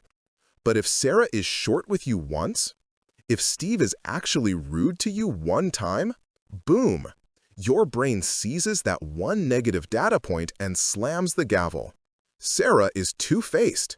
Steve is a hostile jerk. The snapshot error allows one negative moment to erase 99 neutral or positive ones. It's an ancient, faulty survival code that is disastrous for navigating the complex social and political world of modern life. You are not reacting to the real Steve. You are reacting to the grumpy caricature you created. You are not interacting with the real Sarah. You are interacting with the ally caricature you invented. You are blind. You are walking through your life reacting to a cartoon fantasy world you've drawn for yourself. Today, we shatter that world. The solution: become a behavioral data scientist. We're going to install a new, powerful, and far more accurate piece of software. You are going to stop being a moment watcher and a caricature artist. You are going to stop being a judge. And you are going to become a behavioral data scientist. This sounds complicated. It is the simplest, most calming, and most powerful shift you will ever make. A data scientist does not make a judgment from a single piece of data. That would be malpractice. A data scientist knows that a single data point is noise. It is meaningless. A data scientist does one thing. First, they patiently, objectively, and without judgment collect data until they can establish a baseline. The baseline is the most important concept in this entire book. The baseline is a person's normal. It's their unique factory setting. It's who they are when they are under no stress. It's their average, their pattern. You cannot and will not ever read a person's true intention until you first know their baseline. Why? Because the real information, the real intention, is never in the baseline. The intention is only in the deviation from the baseline. We'll call this the break. Your new job is simple. You will patiently and passively observe the key people in your life. You're not on all the time. You're not analyzing every micro-expression. You are just passively collecting data in low-stakes situations. You are building a mental file for your boss, your partner, your kids, and your key colleagues. And you are building a baseline for 3 channels. 1. The vocal baseline. What is their normal pitch? Is Steve's voice always quiet and low? That's his baseline. It's not anger, it's Steve. What is their normal pace? Is Sarah always a fast, energetic talker? That's her baseline. It's not anxiety, it's Sarah. What is their normal power? What are their verbal tics? Do they always say, or you know? That's their baseline. It's not a lie, it's a habit. 2. The body baseline. What is their normal posture? Does your boss always lean back and cross his arms? If he does it 90% of the time, that's his baseline. It does not mean closed off. It just means boss. What are their normal gestures? Do they always fidget with a pen? That's a baseline. It's not stress, it's a habit. What is their normal level of eye contact? Is Steve always looking away? That's his baseline. It's not shyness or deception, it's Steve's way of processing. 3. The digital baseline. How do they normally write emails? Is Steve always blunt and to the point? That's his baseline. Does Sarah always use exclamation points and emojis? That's her baseline. What is their normal response time? Does your boss always take 24 hours to reply? That's his baseline. You will spend the next few weeks just watching, listening, not judging, not reacting, just collecting data. You will be stunned at what you've been missing. You'll discover that Steve, the grumpy one, has a baseline of being quiet and reserved. But you'll also notice when someone talks about a technical problem he finds interesting, he leans in and his voice gets energetic. His baseline isn't grumpy. His baseline is introverted and focused. You've misread him for years. You've been punishing him for not being Sarah. The break. When the data screams. Once you have your baselines, your life becomes infinitely easier. You no longer have to be on high alert all the time. You can relax. You can trust the baseline. You can let 99% of their data just wash over you because it doesn't mean anything. Steve's curt email? Baseline. Ignore. Sarah's bubbly greeting? Baseline. Ignore. Your boss's crossed arms? Baseline. Ignore. You are no longer reacting to noise. You are waiting, patiently, for the one thing that matters. You are waiting for the break. The break is the deviation. It's the anomaly. It's the check engine light. It is the one moment the honest engine punches through the person's normal habits. This is the signal. This is the intention. Let's see it in action. Scenario 1. The nice colleague. Sarah. Her baseline, bubbly voice, constant smile, fast talker, emails full of wah-wah. The situation? You're in a team meeting. You've all been assigned a new high-stress project. The boss asks, "Is everyone on board?" The break? You're not watching everyone. You're just watching Sarah, your ally, and you see it. As she says, "Totally on board," her smile vanishes for a split second. Break number 1. Her voice, usually fast and high, becomes flat and low. Break number 2. Old snapshot reaction? You would have only heard the words, "totally on board," and filed it away. New data scientist reaction? Alarm! This is a massive deviation from her baseline. The words and the music are at war. Chapter 5. Her honest engine is screaming, "I am not on board." Her intention is to appease the boss while she is actually panicked or furious. Your new data? Sarah is not the simple ally you thought. She is conflict avoidant. Her real intentions are hidden. You now know you cannot trust her verbal yes. You need to circle back with her in private. Scenario 2. The grumpy colleague, Steve. His baseline, quiet voice, minimal eye contact, blunt emails, introverted. The situation? You're in a brainstorming session. Everyone is throwing out ideas. You're nervous, but you mention a new, half-formed idea you have. The break. You glance at Steve, and you see it. He is not looking away. He is looking directly at you. Break number 1. His body, normally angled away, is leaned in toward you. Break number 2.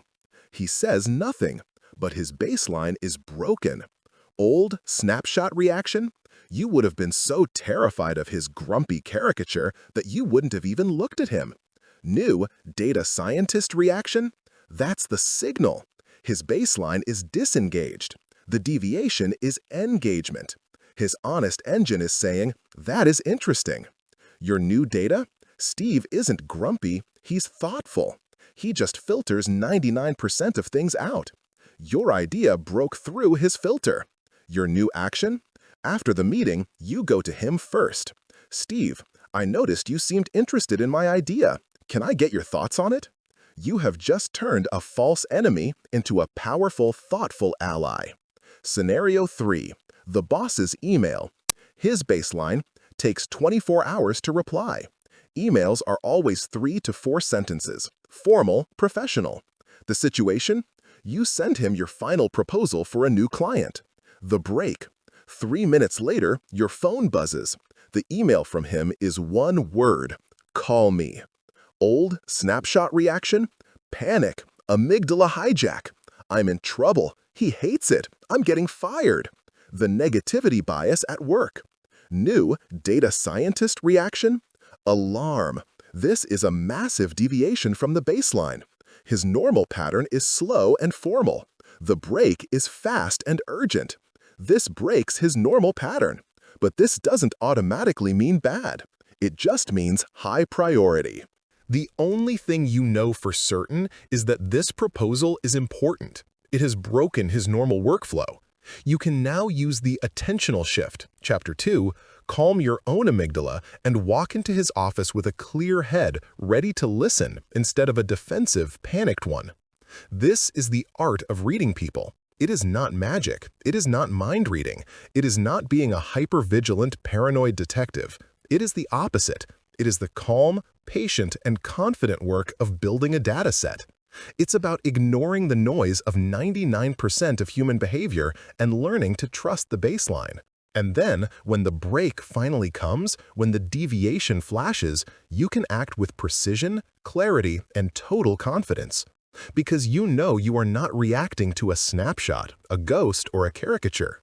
You know you are reacting to the truth. You're in the big quarterly review meeting. You've been waiting for the right moment. You finally speak up and propose a new, creative solution to a problem everyone's been stuck on. And then, it happens. Your colleague, let's call him Mark, scoffs. It's a small, barely audible sound, but you hear it. And then he says, in front of everyone, respectfully, that's a complete waste of time. It's not grounded in reality, and it would pull my entire team off task. We need to focus on what actually works. The air gets sucked out of the room. Your face burns. You feel a white-hot flash of anger and humiliation. Your brain instantly kicks into overdrive. Your honest engine is screaming, "He attacked me. He did that on purpose to make me look stupid. He's trying to sabotage me. He sees me as a threat. This is war." For the rest of the meeting, you are no longer a collaborator. You are a combatant. You spend the next week ruminating over his words. You're cold to him in the break room. You start looking for ways to undermine his next project. You are now locked in a hostile, defensive, and completely unproductive Cold War. And you are fighting an enemy that does not exist. You have just been completely and totally blinded. Not by Mark, by yourself. You have made the single most profound and common error in human perception. You have personalized the attack. You have made the arrogant, self-centered, and biologically normal assumption that you are the main character in his story. You have seen what he did. You have seen the body language. You've heard the vocal tone. But you have no idea why. And until you understand a person's why, every other piece of data you've collected is useless. You're a detective with a room full of clues, a fingerprint, a footprint, a motive, but you've arrested the wrong person. You've been so busy asking, "What did he do to me?" that you never stop to ask the only question that matters. What is going on inside him? The self-centered protagonist. Why is this our default? Why is our first instantaneous reaction to personalize? It's not because you're an egomaniac. It's because your brain is built that way. This is a well-documented cognitive bias called the spotlight effect. Your brain is, by necessity, a 100% self-centered piece of hardware. Its one and only job, 24 hours a day, 7 days a week, is to ensure the survival of one organism, you. It experiences the entire universe from a single point of view, behind your eyes. It processes every sight, every sound, every sensation through one filter. How does this affect me? Is this a threat to me? Is this a reward for me? Can I eat this? Will this hurt me? Because you are the protagonist in your own story, your brain takes an energy-saving shortcut. It assumes you are the protagonist in everyone's story. You walk into a party and you're convinced everyone is noticing your shoes, or that stupid thing you just said. That's the spotlight effect. You make a small mistake at work, and you're convinced your boss is ruminating on it all night. That's the spotlight effect. And when Mark shoots down your idea in a meeting, your brain's self-centered software can only process it in one way, as a direct, personal, and calculated attack on you. This is an evolutionary feature, not a bug. This me-first processing kept you alive on the savannah. But in the complex, political, and nuanced modern world, it is a catastrophic failure of perception. It makes you defensive. It makes you paranoid. It makes you reactive instead of strategic. And here is the truth that will set you free. You are not the main character in anyone else's story. You are barely a supporting cast member. People are not thinking about you. They are not plotting against you. They are not trying to attack you. They are doing the exact same thing you are. They are running their own me-first software. They are protecting their reputation. They are fighting their insecurities. They are running from their fears. Mark didn't attack you. He wasn't thinking about you at all. He was defending himself. He was running his own ancient software. And once you see that, once you can turn off your own spotlight and shine it on him, the entire game changes. Your anger dissolves. Your humiliation vanishes. And it is all replaced by a sudden, cold, and powerful clarity. Let's look at that moment again. But this time, we're not going to look at it from your chair. We're going to look at it from his. What was Mark's why? Possible why number 1. Fear of incompetence. Maybe Mark is insecure. Maybe your idea was genuinely brilliant. Maybe it was so good that it made his last 3 months of work look slow and uninspired. Your creativity wasn't a gift to the team, it was a threat to his ego. He wasn't trying to make you look stupid, he was terrified of looking stupid himself. His honest engine, limbic system, flagged you as a threat, and he lashed out to defend his status. Possible why, #2, fear of overload. Maybe Mark is a good, hard-working colleague, but maybe his boss had a meeting with him an hour before, screaming at him about how his team is already behind on a different project. He is under immense pressure. Then you come in with a great idea that, to his ears, just sounds like one more thing his overloaded team can't possibly handle. He wasn't attacking your idea, he was defending his team. He was defending his own sanity. Possible why, #3, fear of the unknown. Maybe Mark is just not like you. Maybe his ancient software is coded for stability and order. He hates new, creative ideas because they are chaotic and unpredictable. His entire brain is built to resist change. He wasn't attacking you, he was reacting to the chaos you introduced into his orderly world. In every single one of these scenarios, what was the motive? It wasn't you. It was him. It was his fear, his insecurity, his stress. Once you see this, the entire interaction is transformed. Mark is no longer a monster. He is no longer your enemy. He is just a system, a predictable system driven by fear. And a system you can predict is a system you can manage. The solution, the strategic empathy lens. This brings us to our new tool, and it is the most powerful one we have discussed. We are going to learn how to use the strategic empathy lens. Now, let's be very, very clear about this. The word empathy is loaded. For most people, it means being nice. It means sympathizing. It means feeling sorry for someone. That is not what this is. Sympathy is, I feel sorry for you. Effective empathy is, I feel with you. Strategic empathy is, I understand you. It is the cognitive ability to see the world from the other person's point of view. It is the ability to map out their ancient software. It is not about being nice. It is not about forgiving them. It is not about excusing their bad behavior. Mark was still a jerk.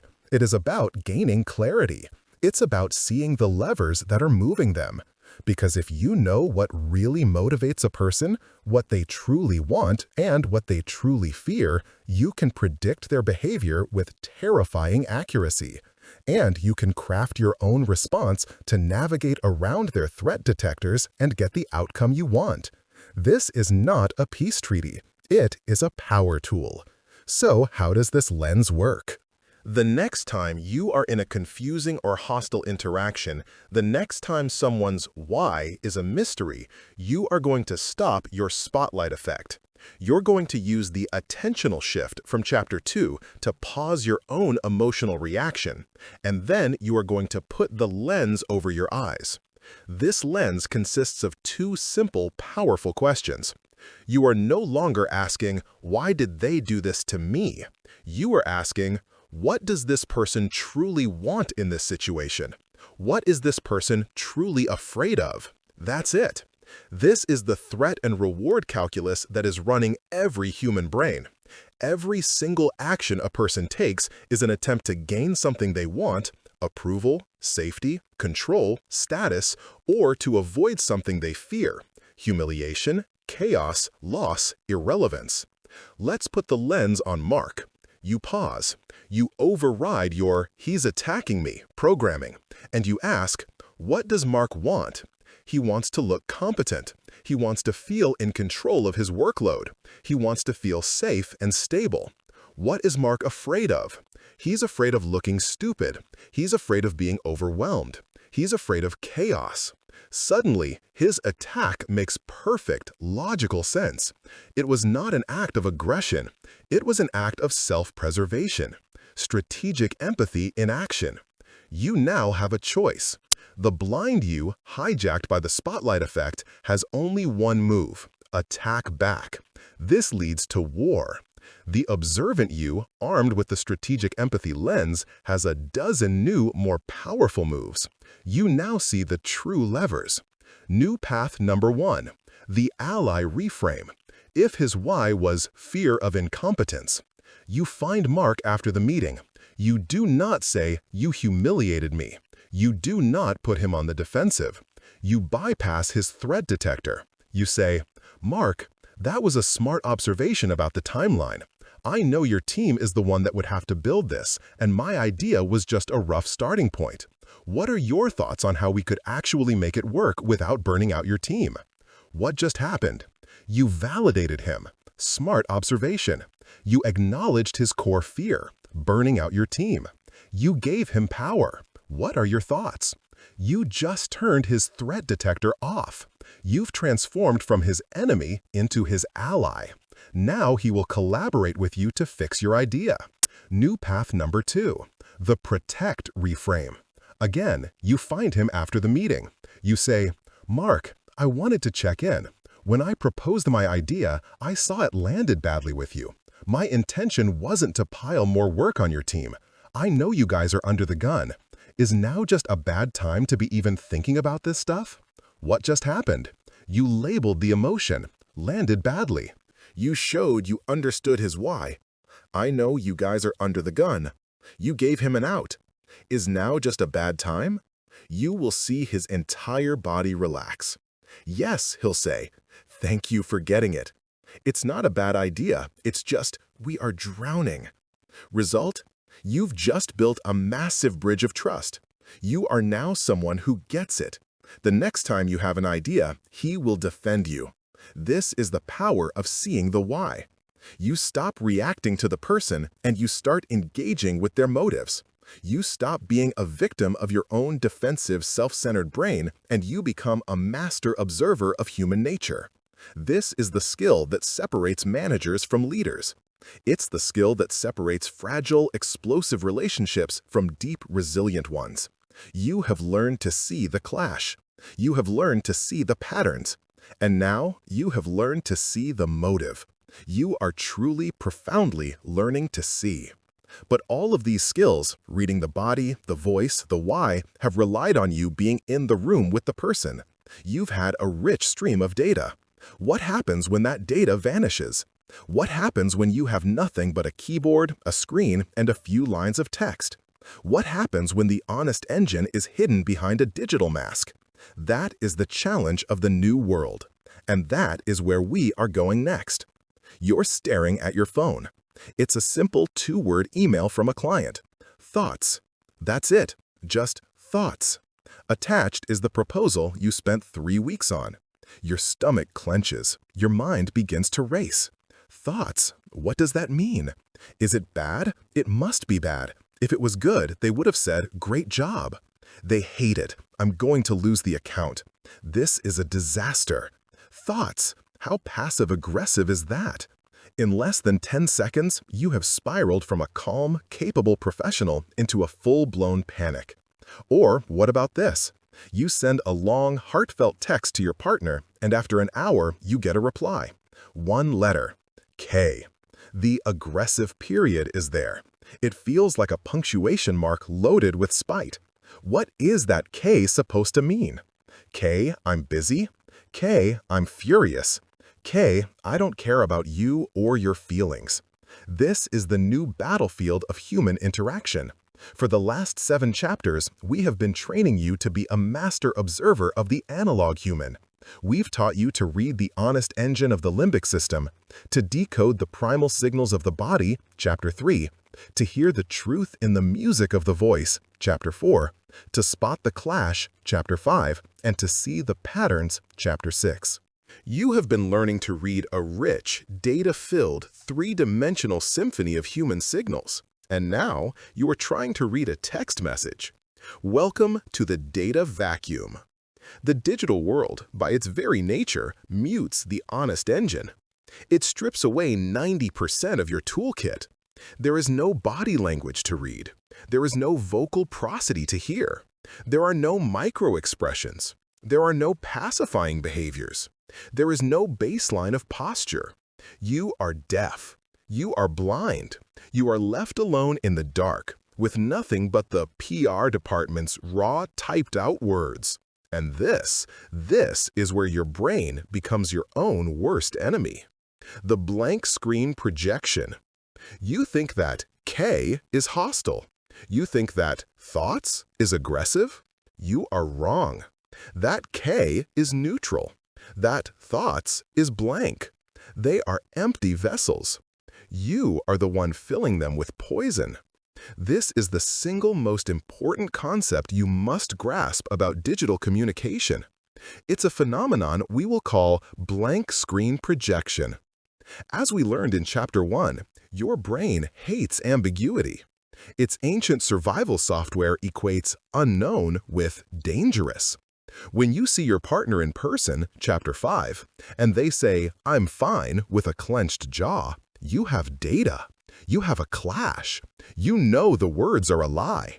But when you get a text that says, I'm fine, you have no data. You have a void. Your amygdala, your threat detector, panics in this void. It cannot leave the void empty. It must fill it with something to resolve the ambiguity. And what does it fill it with? It projects your own internal state. It takes your own worst fears, your own anxieties, your own insecurities, and it smears them all over that blank screen. You weren't reading the K, you were reading your own fear of rejection. You weren't reading the thoughts, you were reading your own fear of failure. You are not reacting to their intention, you are shadowboxing with your own anxiety. This is the negativity bias on rocket fuel. In a data-rich, face-to-face world, your brain has to fight positive data to be negative. In a data-poor digital world, there is no positive data to fight. The negativity bias has an open, undefended field to play in.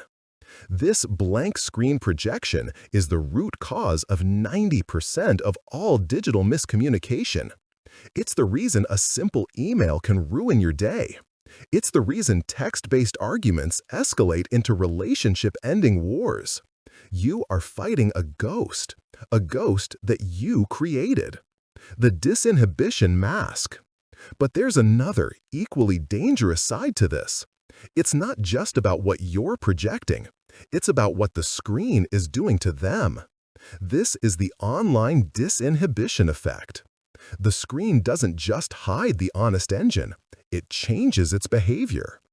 The mask of anonymity, or even just the feeling of distance, what psychologists call dissociative anonymity, does something strange to the PR department, the prefrontal cortex.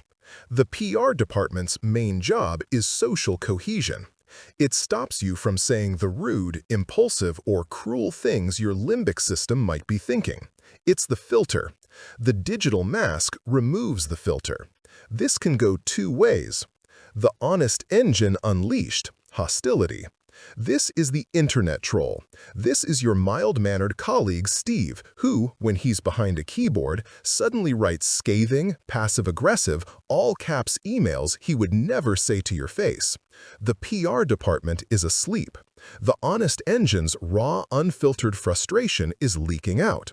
This is their true character, unleashed. The PR department perfected, performance. This is the other extreme. This is the hyper-curated social media profile, the perfect life, the perfect job, the perfect family. Here, the honest engine is completely suppressed. The PR department is in total control. It is a 100% manufactured, inauthentic performance. This isn't a mask, it's a costume. So, you're trapped. You're either getting no data, the K, and projecting your own fears, or you're getting bad data, the troll or the performance. It sounds hopeless. It sounds like reading intentions online is impossible. It's not. You've just been using the wrong tools. You've been trying to use your body and voice toolkit in a world of text. You need a new toolkit. You can't read their primal signals, but you can read their cognitive signals. You can read the choices their PR department makes. You are no longer an observer.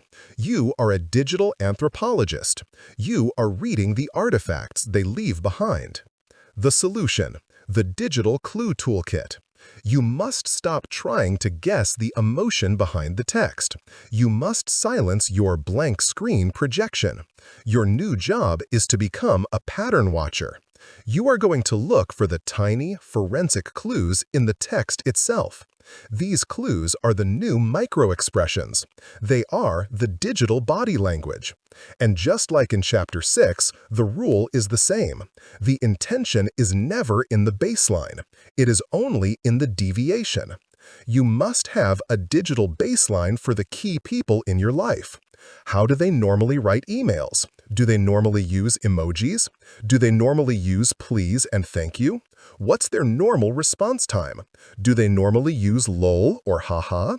Once you have the baseline, you can ignore 99% of their digital communication. You're just waiting for the break. Here is your new 4-part toolkit. 1. The digital prosody, punctuation and formatting. This is your new vocal tone. The way the text is formatted is the emotion. The sudden period. Your partner always texts with no punctuation. Hey, what's up? Love you. And then you get, I'm fine. That period is the break. It is a deliberate, extra choice. It is the digital equivalent of a clenched jaw. Chapter 5. It's not your projection, it's their signal. The ellipsis. This is the digital vocal break. Chapter 4. It is the sound of hesitation. It is the sound of an unspoken thought. I'm not sure, or I guess so. That ellipsis is a massive signal of uncertainty or disagreement. The all caps. This is the most obvious. It's a vocal spike. It's shouting.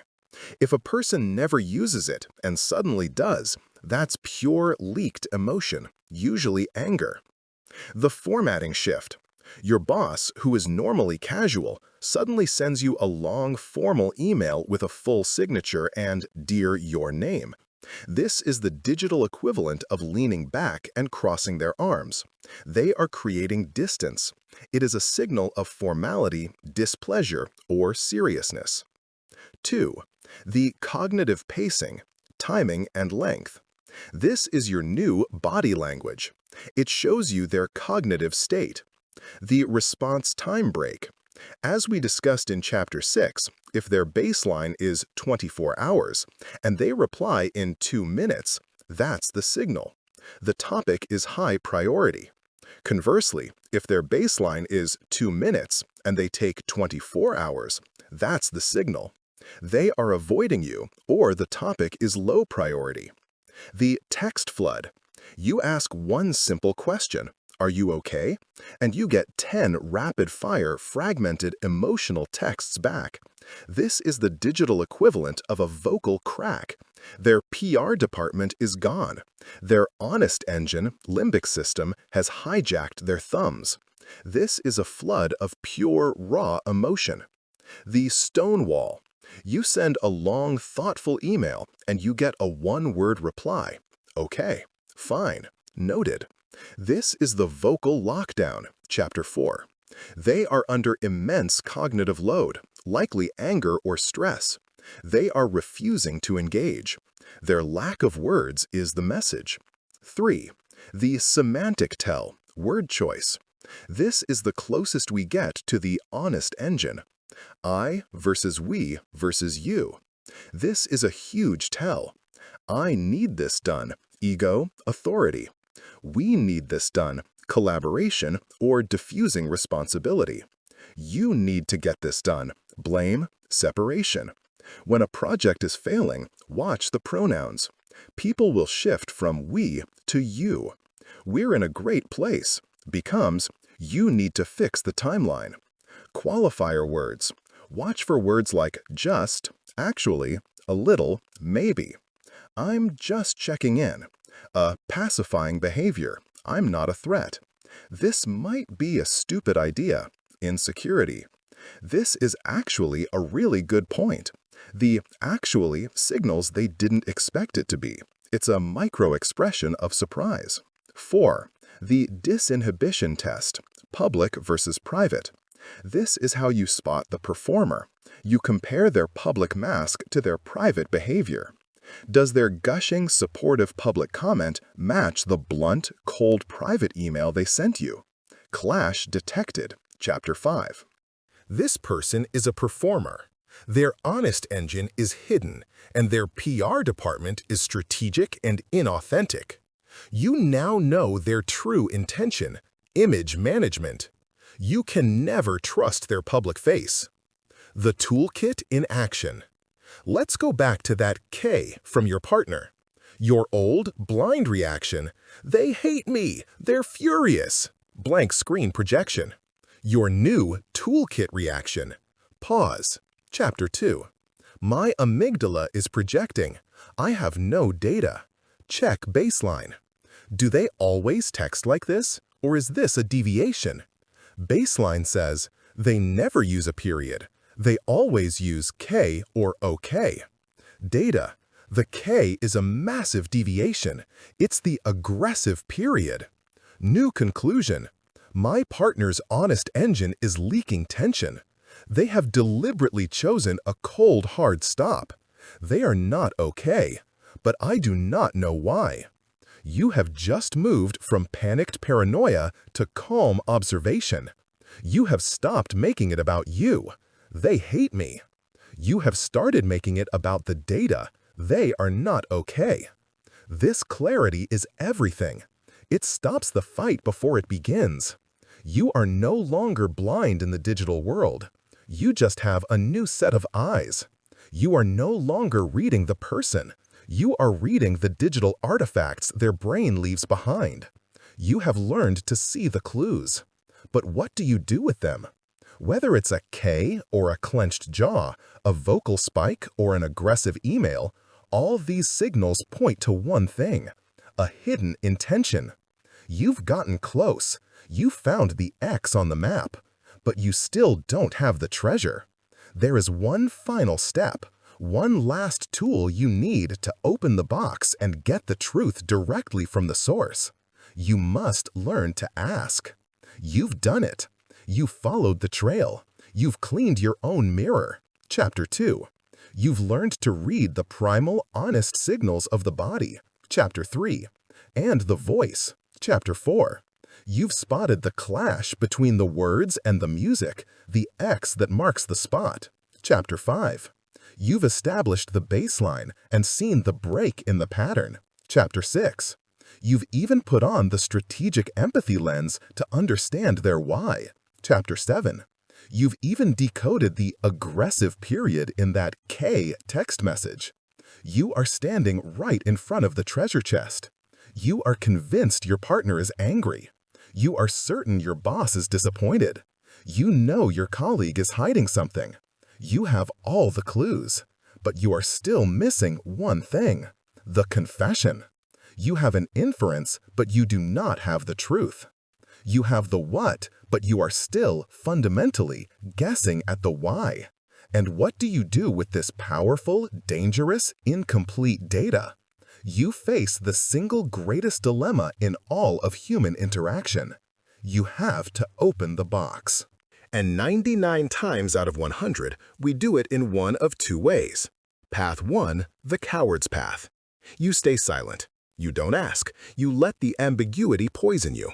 You walk away from your partner fuming. You avoid your boss for a week.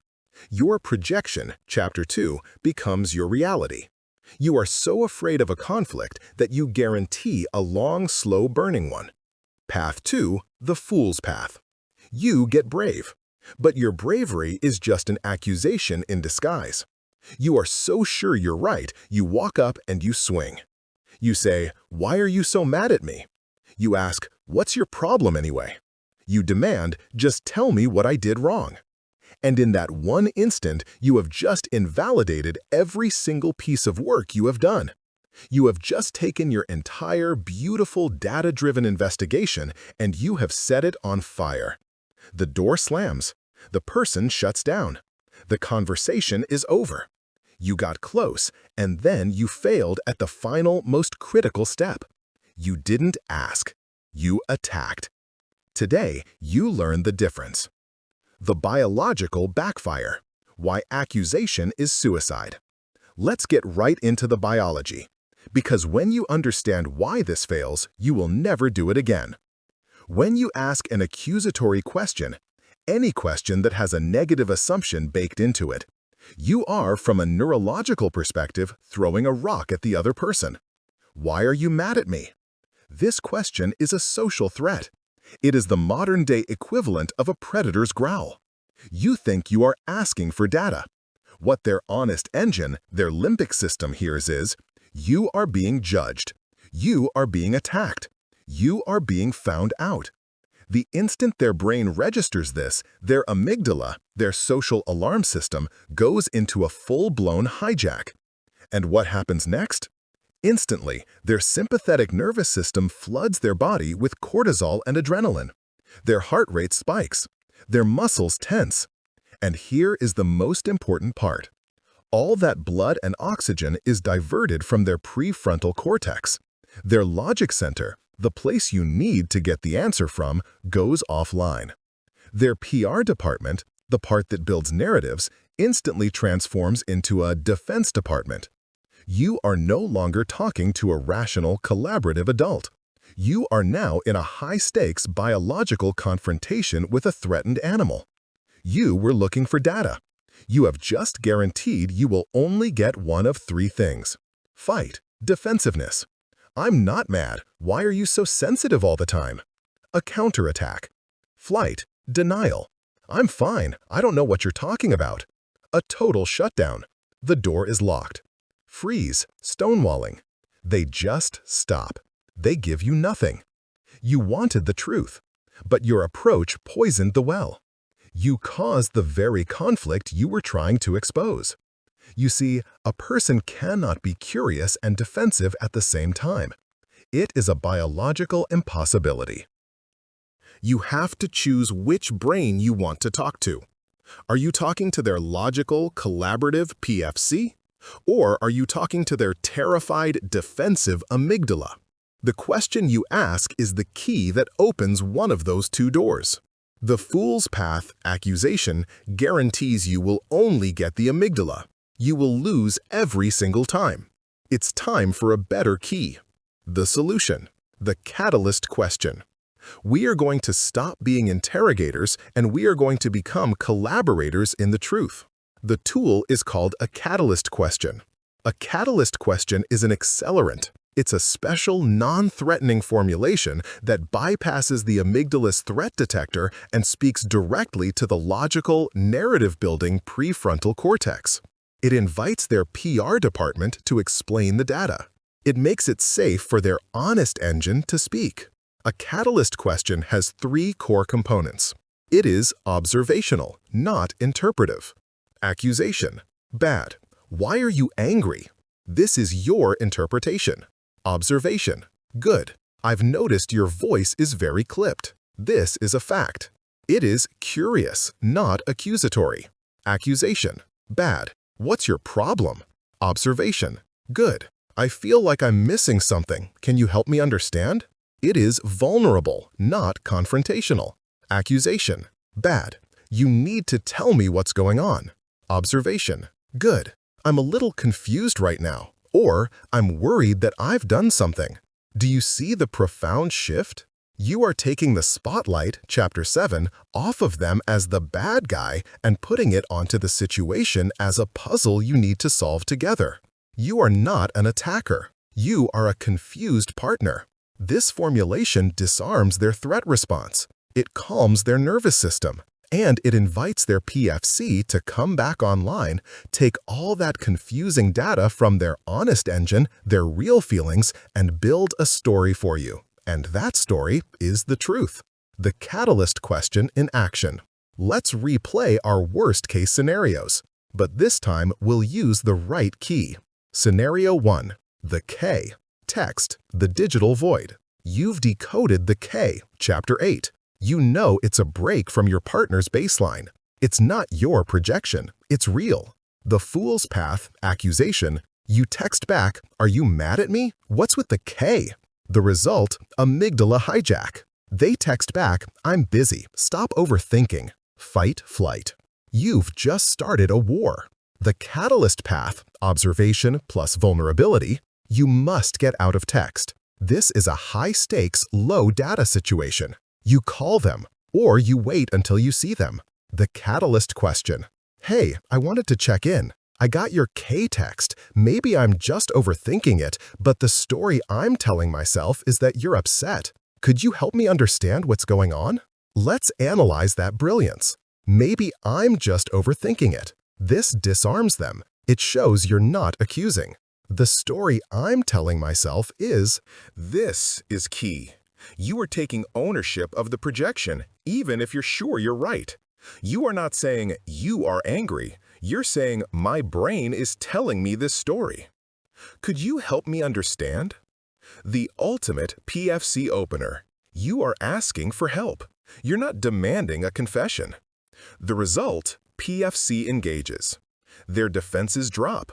Their honest engine is given a safe path. Oh God, no, I'm not mad at you. I was in a meeting with my boss. He's driving me crazy.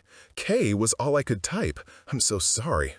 Truth acquired. War avoided. Scenario 2. The boss. You're doing fine. You're in your review. Your boss said, you're doing fine, but you saw the mismatch. Chapter 5. His voice was thin. Chapter 4. And he was rubbing his neck. A pacifying behavior. A stress tell. The fool's path. Accusation. I can tell you're not really happy with my work. What's the real problem? The result, amygdala hijack. Your boss is now deeply uncomfortable. You've called him a liar. He doubles down. No, like I said, everything is fine. We're done here. Flight. You get nothing. The catalyst path. Observation, curiosity. You trust the nonverbal data. You invite him to explain it. The catalyst question. Thank you for that. I'm hearing you say that things are fine, but I'm sensing I might be missing an opportunity to grow. I noticed when we talked about the X project, you seemed hesitant. Am I reading that right? I'm really focused on improving this quarter. Let's analyze that. I'm hearing you say, but I'm sensing. This is the perfect way to frame the mismatch. You are showing you listen, but you also observe. I noticed when we talked about. You are giving a specific, factual observation, not an interpretation. Am I reading that right? This is a brilliant disarming phrase. It's a humble, curious check-in, not an attack. The result, PFC engages. You've just bypassed his PR department's fear of being mean. You've shown you want the real data. He'll relax. He'll lean in. Well, since you brought it up, fine was the wrong word. What I should have said is that while your work is good, we do need to see you take more leadership in the team meetings. Boom. The treasure. You have just extracted the one piece of career-saving advice you never would have gotten. The final, most powerful tool. The pause. You've done it. You've crafted the perfect catalyst question. You've observed the fact. You've stated your vulnerability. You've asked for help. I noticed X, and the story I'm telling myself is Y. Can you help me understand? And now, you must do the hardest thing of all. You must shut up. The space after you ask the question is the most important part of the entire exchange. It is a productive void. You have just invited their prefrontal cortex to come online and build you a narrative. You must give it time to do so. The other person will feel the tension of that silence. Their honest engine hates a vacuum. They will fill it. Do not interrupt. Do not rephrase. Do not try to help them. The first person who speaks loses. You have set the trap for the truth. Now be patient and let the truth walk into it. You have now finally closed the loop. You are no longer a passive victim of people's projections. You are no longer an aggressive combatant, starting wars by accident. You are not even just a passive observer, collecting data you can't use. You are an active architect of the truth. You can read the signals, and you have the key to unlock the meaning. You have the skills. You have the tools. You have read the map, and you know how to get the treasure. All that's left is to integrate this, to move it from a set of tricks you have to remember, to a new, effortless, and powerful way of being. You are ready to stop doing observation and start becoming the observant mind. We are at the end of our journey together, but we are at the very beginning of yours. When you first began this, what did you think this was about? Be honest. You probably thought this was a book about mind reading, a set of clever party tricks, a way to gain an edge by learning a few secret tells that would let you spot a liar, like some kind of human polygraph machine. You thought you were learning to read other people. And I hope by now, you understand the truth. You cannot read other people. You can only, finally, learn to stop lying to yourself. You can only learn to silence the noise of your own projections. Chapter 2. You can only learn to see the data instead of your drama. Chapter 3 and 4. You can only learn to spot the patterns instead of the caricatures. Chapter 6. You can only learn to see their fear instead of your ego. Chapter 7. You can only learn to ask instead of accuse. Chapter 9. This has not been a journey into the minds of others. It has been a journey into the truth of your own. And now you stand at the most dangerous place of all, the gap between knowing and doing. You have the toolkit, you have the manual, you've had the aha moments, and you will, I promise you, forget all of it the very next time you are under pressure. You will forget it the next time your partner snaps at you. You will forget it the next time your boss sends you that "see me" email. You will forget it the next time you get that one-word K. In that instant, your ancient, hijacked amygdala will flood your system, your logic will go offline, and all this new, beautiful, fragile knowledge will be burned away by the white-hot fire of your old, primal habits. This is the learning-doing gap, and it is the final, greatest enemy, the superhighways of habit. Why is this gap so hard to cross? Why is it so easy to understand this and so hard to do it? The answer is neuroplasticity, the very same engine of change we've been talking about. For your entire life, for 20, 30, 40, 50 years, you have been practicing being blind. Every time you projected your fears onto a blank text message, you paved the anxiety pathway. Every time you mistook a colleague's quiet baseline for arrogance, you widened the judgment pathway. Every time you reacted to a perceived attack with defensiveness, you strengthened the counterattack pathway. Your brain has, quite literally, hardwired itself for assumption, reaction, and projection. These are not bad habits, they are 8-lane superhighways in your neural architecture. They are fast, they are efficient, they feel automatic because they are. This new toolkit, these new ideas of pausing, observing, and asking, right now they are tiny, overgrown, unused dirt paths in your brain. And when a threat appears, when your amygdala screams, "snake," which path is your brain going to take? The high-speed, familiar superhighway of reaction, or the slow, difficult, overgrown dirt path of observation? It will take the superhighway every single time, unless you begin the real work, the work of pruning the old pathways, the work of paving the new ones. This is not a one-and-done event. This is a practice. It is a discipline. It is the daily, hourly, and sometimes second-by-second choice to stop the automatic superhighway and to deliberately take the dirt path. The first 10 times you do it, it will feel slow, awkward, and artificial. The next 100 times, it will get a little easier.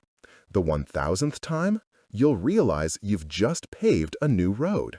And one day, you'll look back and see the old superhighway of anxiety is overgrown with weeds.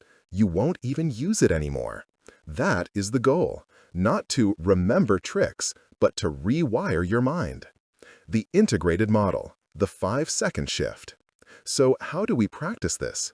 How do we take 9 chapters of tools and forge them into a single, usable weapon? We need a simple, repeatable mental model that you can run in seconds in the middle of a high-stress hijack. We'll call it the 5-second shift. It's a rapid 5-step process that moves you from hijacked to observant. Step 1. The jolt. Time 0.1 seconds. This is the signal. It's that flash of heat, that gut punch of anger, that icy cold dread. It's the moment your amygdala fires. Chapter 1. You feel it. Old reaction. You become the emotion. You are anger. New practice. You observe the emotion. You say, "Ah, there it is, the hijack." Step 2. The pause. Time 1 second. This is the attentional shift. Chapter 2. You do nothing. You do not speak. You do not type. You create space between the jolt and your reaction. This is the single most powerful thing you will ever learn. You interrupt the superhighway. New practice. Breathe. Step 3. The scan. Time, 2 seconds. In that 1-second pause you just created, you become a data scientist. You run a rapid, 2-part diagnostic. Scan internal. The mirror. What's my story? Chapter 2. What am I feeling? Anxiety, anger, fear. You label your own state first. Scan external. The data. What are the facts? You are no longer listening to the words. You scan for the real data. What's the body saying? Chapter 3. What's the voice saying? Chapter 4. Step 4. The find. Time, 1 second. You have your data. Now you find the truth. Find the clash. Chapter 5. Do the words and the data match? E.g., words say, "I'm fine." Body says, "furious." Find the pattern. Chapter 6. Is this their baseline or a break? E.g., this is a break. Their voice is never this flat. Find the motive. Chapter 7. What is their why? This isn't about me. What are they afraid of? E.g., they're afraid of looking incompetent. Step 5. The act. Time, 1 second. You now have clarity. You are calm. You are no longer hijacked. You are observant. You have a choice. You do not accuse. You invite. New practice. You deploy the catalyst question. Chapter 9. I've noticed X, and the story I'm telling myself is Y. Can you help me understand? The observant mind in action. A final test. Let's run the model. The scenario. You come home. You're tired. Your teenage son is at the kitchen table, staring at his phone. You, "Hey, how was your day?" Him, without looking up, in a low, hostile growl. Fine. The old hijacked path, the superhighway. Jolt. A hot flash of anger. I'm being disrespected. No pause, no scan, no find. React. That's it. I'm talking to you. Get off that phone. Why do you always have to have such an attitude? What is your problem? Result. A full-blown war. You're always attacking me. I didn't even do anything. He storms off. The connection is severed. You are both angry. You got no information. You are blind. Now, let's run the 5-second shift, the new pathway. The scenario. Fine. Step 1. The jolt. Time, 0.1 second. You feel the anger. You feel the disrespect. You recognize it. This is the hijack. Step 2. The pause. Time, 1 second. You stop. You are about to snap. You don't. You just stand there. You breathe. Step 3. The scan. Time, 2 seconds. Internal. My story is, he is a disrespectful teenager. My feeling is anger. You label it. I heard the word fine. I saw him huddled over his phone. Chapter 3. His body is tense. His voice was a low growl. Chapter 4. Step 4. The fine. The clash. Chapter 5. The word fine clashes with the hostile tone. The pattern. Chapter 6. This is a break. This is more hostile than his normal, grumpy baseline. The motive. Chapter 7. The spotlight effect is telling me this is about me, but it's not. He's not attacking me. He's defending himself. What is he afraid of? What pain is he in? Step 5. The act. Time, 1 second. You are now calm. You are not angry. You are curious. You are a detective. You are a parent. You do not accuse. You invite. The catalyst question. Chapter 9. You sit down. You soften your voice. Hey, that fine sounded like one of the worst fines I've ever heard. Sounds like you had a really rough day. You add the most powerful tool of all, the pause. You just wait. The result? The new reality. He will flinch. He's expecting the attack, but you gave him an invitation. You didn't judge the attitude. You observed the pain. You will see his shoulders drop. His honest engine has just been given a safe path. Yeah, it was. This thing happened in gym class, and then I think I failed the math test. Boom. The truth. The real intention, the connection. You have just, in 5 seconds, rewired your brain. You have pruned the conflict pathway and paved the connection pathway. You didn't just solve a problem. You built a relationship. Your new life. This is the promise. This is not a trick. This is a new operating system for your life. This is freedom. Freedom from the anxiety of the blank screen. Chapter 8. Freedom from the paranoia of the spotlight effect. Chapter 7.